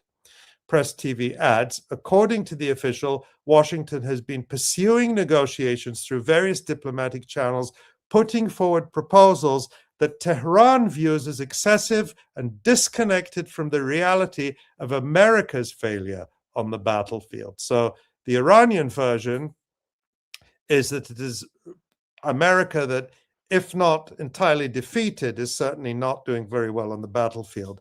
And the official outlined 5 Iranian conditions to end the war.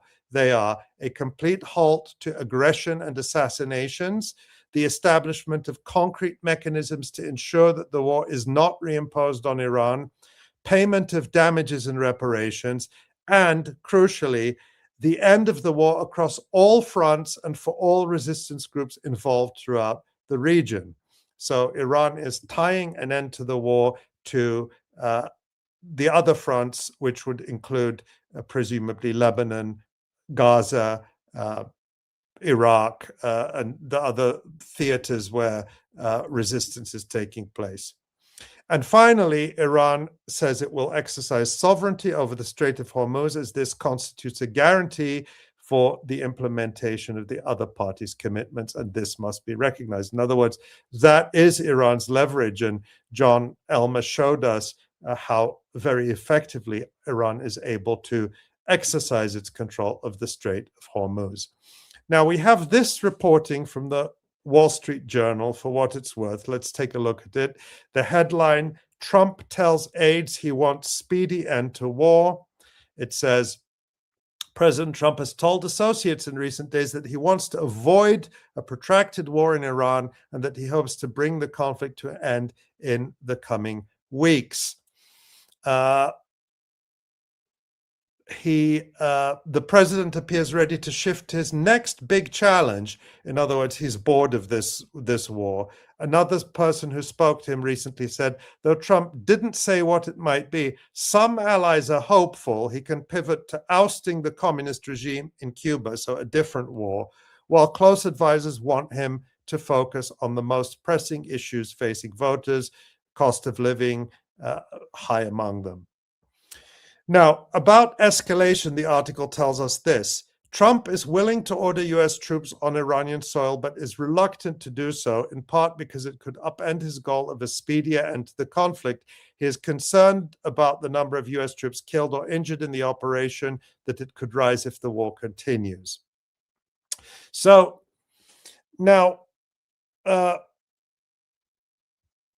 the reason I think that is probably an accurate picture of what's going on is because it accords with what we can see in terms of the US and military position. And there's really no value to Trump trying to fool Iran into thinking he wants an end to the war when he doesn't. There isn't a surprise or a trick he can pull. Iran will be ready for anything and has said so. This war is also genuinely bad for Trump politically. New polls show that opposition to the war is increasing and solidifying, with several new surveys out in the last day or two, finding that around 60% of Americans disapprove of it. With midterm elections approaching and gas prices rising, Trump is heading for disaster. And these negative effects are apparent even before the biggest economic disruptions are fully felt. The situation will probably get much worse. The Organization for Economic Cooperation and Development has just released its latest global economic outlook, and it is predicting that the war will lead to a surge in inflation this year as prices for oil, gas, and other commodities spike. The OECD is predicting that inflation in the United States will average 4.2% this year, a point higher than the group's previous forecast. Now, it's important to note that this OECD forecast assumes that the current energy market disruption is temporary, with prices easing from mid-2026 onwards. So they're assuming a war that ends within weeks or at most months.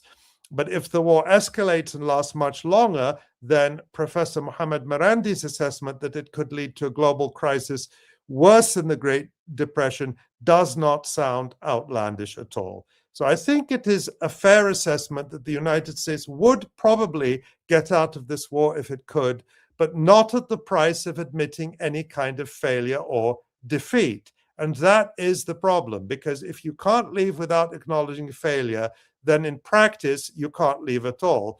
And this is a massive strategic failure and historic setback for the US empire with global implications. The US failure to impose its will on Iran after a month of what it says is relentless, heavy strikes is a stark and embarrassing demonstration of the limits of US military power, and it will be very hard to come back from. Iran, meanwhile, has absolutely no incentive to capitulate to American demands, none at all. Any US promises, for example, sanctions relief in exchange for concessions, whatever form that takes, simply aren't credible. The US has repeatedly broken its commitments, including under Obama and even more blatantly under Donald Trump, who has launched wars of aggression twice in less than a year under the cover of negotiations. From Tehran's point of view, it would be absolute folly to trust any of this. And Iran isn't under any kind of pressure that would force it to give in anyway. It's in a relatively advantageous position, both militarily and economically. It can absorb a lot, as painful as that is, particularly to the civilian population. And more importantly, it can still control the pace and level of escalation while inflicting severe damage on the United States, Israel, and their allies. And that's what boxes Trump in. If Iran doesn't capitulate, and there's no reason it should, then he's left with escalation. And we're already seeing signs of that, not only in his verbal threats, but with reports of US ground troops massing in the region. Not enough to invade Iran outright, not by any stretch, but potentially enough to carry out some kind of spectacular operation, seizing an island or a port, something along those lines, as John showed us. And Iran will definitely respond. From its perspective, it has no choice, and it shows it has the capability. So when you put all this together, you have a situation where the US can't exit without losing face catastrophically. Iran has no reason or incentive to back down, and any escalation is going to be met with counter-escalation. Finally, a little earlier, Dropsite News' Jeremy Scahill reported, he says, Iranian official tells me that Iran submitted its proposed terms and conditions for ending the war via intermediaries. The US has not responded.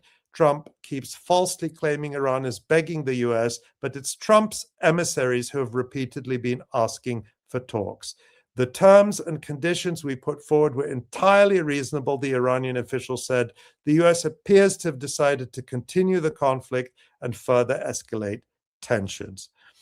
So, strictly speaking, then, the US and Iran are negotiating, albeit through intermediaries, but it's virtually impossible to see how they could find common ground at this point, barring something genuinely surprising, one side or the other essentially capitulating. The trajectory looks pretty clear. Escalation looks far more likely than a ceasefire. Thank you, Ali. Yes, escalation does look far more likely. there's, we just have a few minutes left, but you didn't say much about Israel in your analysis.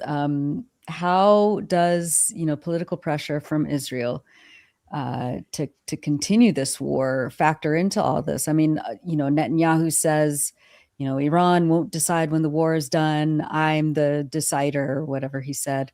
But we have, just a few hours ago, I believe the Israeli chief of staff, 𝐄𝐥𝐞 𝐄𝐥𝐿, declaring that the Israeli army is on course to collapse into themselves because of all the mounting internal and external factors. You mean the Israeli army or the Iranian The Israeli army? The Israeli. okay. I know, isn't that crazy? I wanted to make sure I heard that right. Yeah. The Israeli army. I hadn't read that report yet.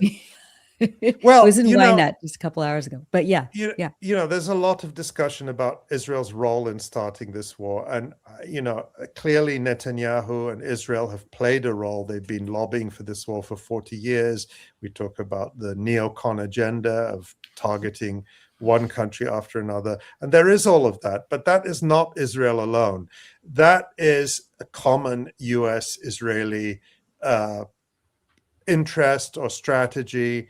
And I don't believe that the United States would have gone into this war if it was solely for Israel. I think they went into it because the US thought, yeah, this is good for Israel, but it's good for us too. We smash Iran. They're the biggest obstacle to our total hegemony in the region. And I think the role Israel would have played there is in convincing Trump that this would be easy and possible. Quick, decisive victory. Don't worry, Mr. President. They're a house of cards. Our Mossad, they're the best in the world. And we know just as soon as you fire the first shots, Mr. President, the millions of Iranians are going to come out into the streets and they're going to be holding up your picture, Mr. President. So Iran could have played Scarily good. Israel, thank you. Israel could have played that role. But Israel's role there is to convince Trump that this is good for him. And the moment Trump realizes this is not good for him, let alone the United States, but it's not good for him, it's very bad for him, then, all bets are off. He is going to look for a way out. So that's why I don't think Israel is going to be the decisive factor here. And I do believe that if he could find a way out without this being seen to be the catastrophe and failure and defeat that it is, he would take it in a second. And I don't think Israel could fundamentally change that. And just, I don't know. I always think about what, Ilan Pappé and Shir Hever have said about Israel's economy and, the internal collapse of its society. I mean, the North, we had the mayor of Kiryat Shimona crying on national TV yesterday, talking about, how the community is basically done. Hezbollah has just yesterday, nearly 100 operations, just on the other side, to the north of historic Palestine, and operations hammering the tanks, as well as places, where the settlers are amassing. And then we have, the economy. I mean, Tel Aviv is in ruins. The hundreds of thousands of reservists are very hesitant to be called up. But they all still support the war. Of course they do. So there's an ideological through line, but their state looks like it's collapsing. So if the US, it doesn't necessarily collapse in real time. Yeah. Right now they're all like, we're all in it together, even though we're fighting each other in the shelters. But I think it is a process, and it's a process that has been going on for years and accelerating since October 2023. Capital flight, people establishing themselves in other countries, people with second passports, and that will probably accelerate. I saw this Instagram reel came up on my feed yesterday. I tried to share it, but then it got deleted because I think it backfired so badly. But it was like they were in an underground car park, which I think doubles as a shelter in Tel Aviv. And it was like some guy going around interviewing all the people like, hey, where are you from? I'm from France. I'm from South Africa. I'm from Argentina. I'm from Canada. Are you happy you moved to Israel? Yes, I wouldn't want to be anywhere else in the world. And they're literally all sleeping on the floor in an underground car park. And so it's like you look at this and you say, this people is what you want, are losers. Yeah. And then the other thing is this doesn't do much for your propaganda that you're all indigenous to the region when everyone in that car park was from Europe or North or South America. So, and if you've ever been in one of those people are not fighting like the fighters in Gaza or in Lebanon or in Iraq or in Iran who are really defending their soil. Yeah, they're not. If they can't use their high-tech machines to kill babies, they're not fighting. Yeah, you tell me if I'm wrong, John. No, that sounded right to me. Sounded right to me. I mean, the thing is with this ceasefire stuff is that the Iranians have been very clear right from the start. It was the same thing with Qassam during the Gaza war. They have a position and they're sticking to that position. And the position is to end the aggression. And the second position is to not have it resume. So a final end. They want reparations. I'm not sure they're going to get that. But they want to also end the war on all the fronts. And I think that's for they're going to get it through Strait of Hormuz tolls. That's how they're going to get their reparations. Yeah. And if Yemen enters the chat, as the kids say, and closes the Red Sea again, that'll be another economic factor that Western vassals and the West itself will have to deal with. If Iran sticks to that, then if Trump wants his off-ramp, he's got to solve the problem beyond just the Iran front. It's got to be solved for Iraq, for Lebanon, and for Gaza too. And I think they have, we talked about it on the last program, but they have that real historic opportunity in Iran to play a really significant part in this, in how this all ends. Yes. Well, more to come. More to come. There's always next week. Thank you. Both John and Ali, and of course Tamara. And let's take a quick look at the website. In the meantime, we keep our focus on Palestine at the Electronic Intifada. Of course, go to electronicintifada.net. We've got some extraordinary pieces up. I'm just going to mention them quickly because they're so good. One that was published today, A Genocide Here and Amputation There. This is an incredible piece. It's a joint piece by three of our contributors in Gaza, Ahmed Dreimli, 𝐓𝐡𝐞 𝐄𝐥𝐞𝐿, and the photographer Omar Shtawi. So his photos of people in Gaza who have suffered life-changing, who have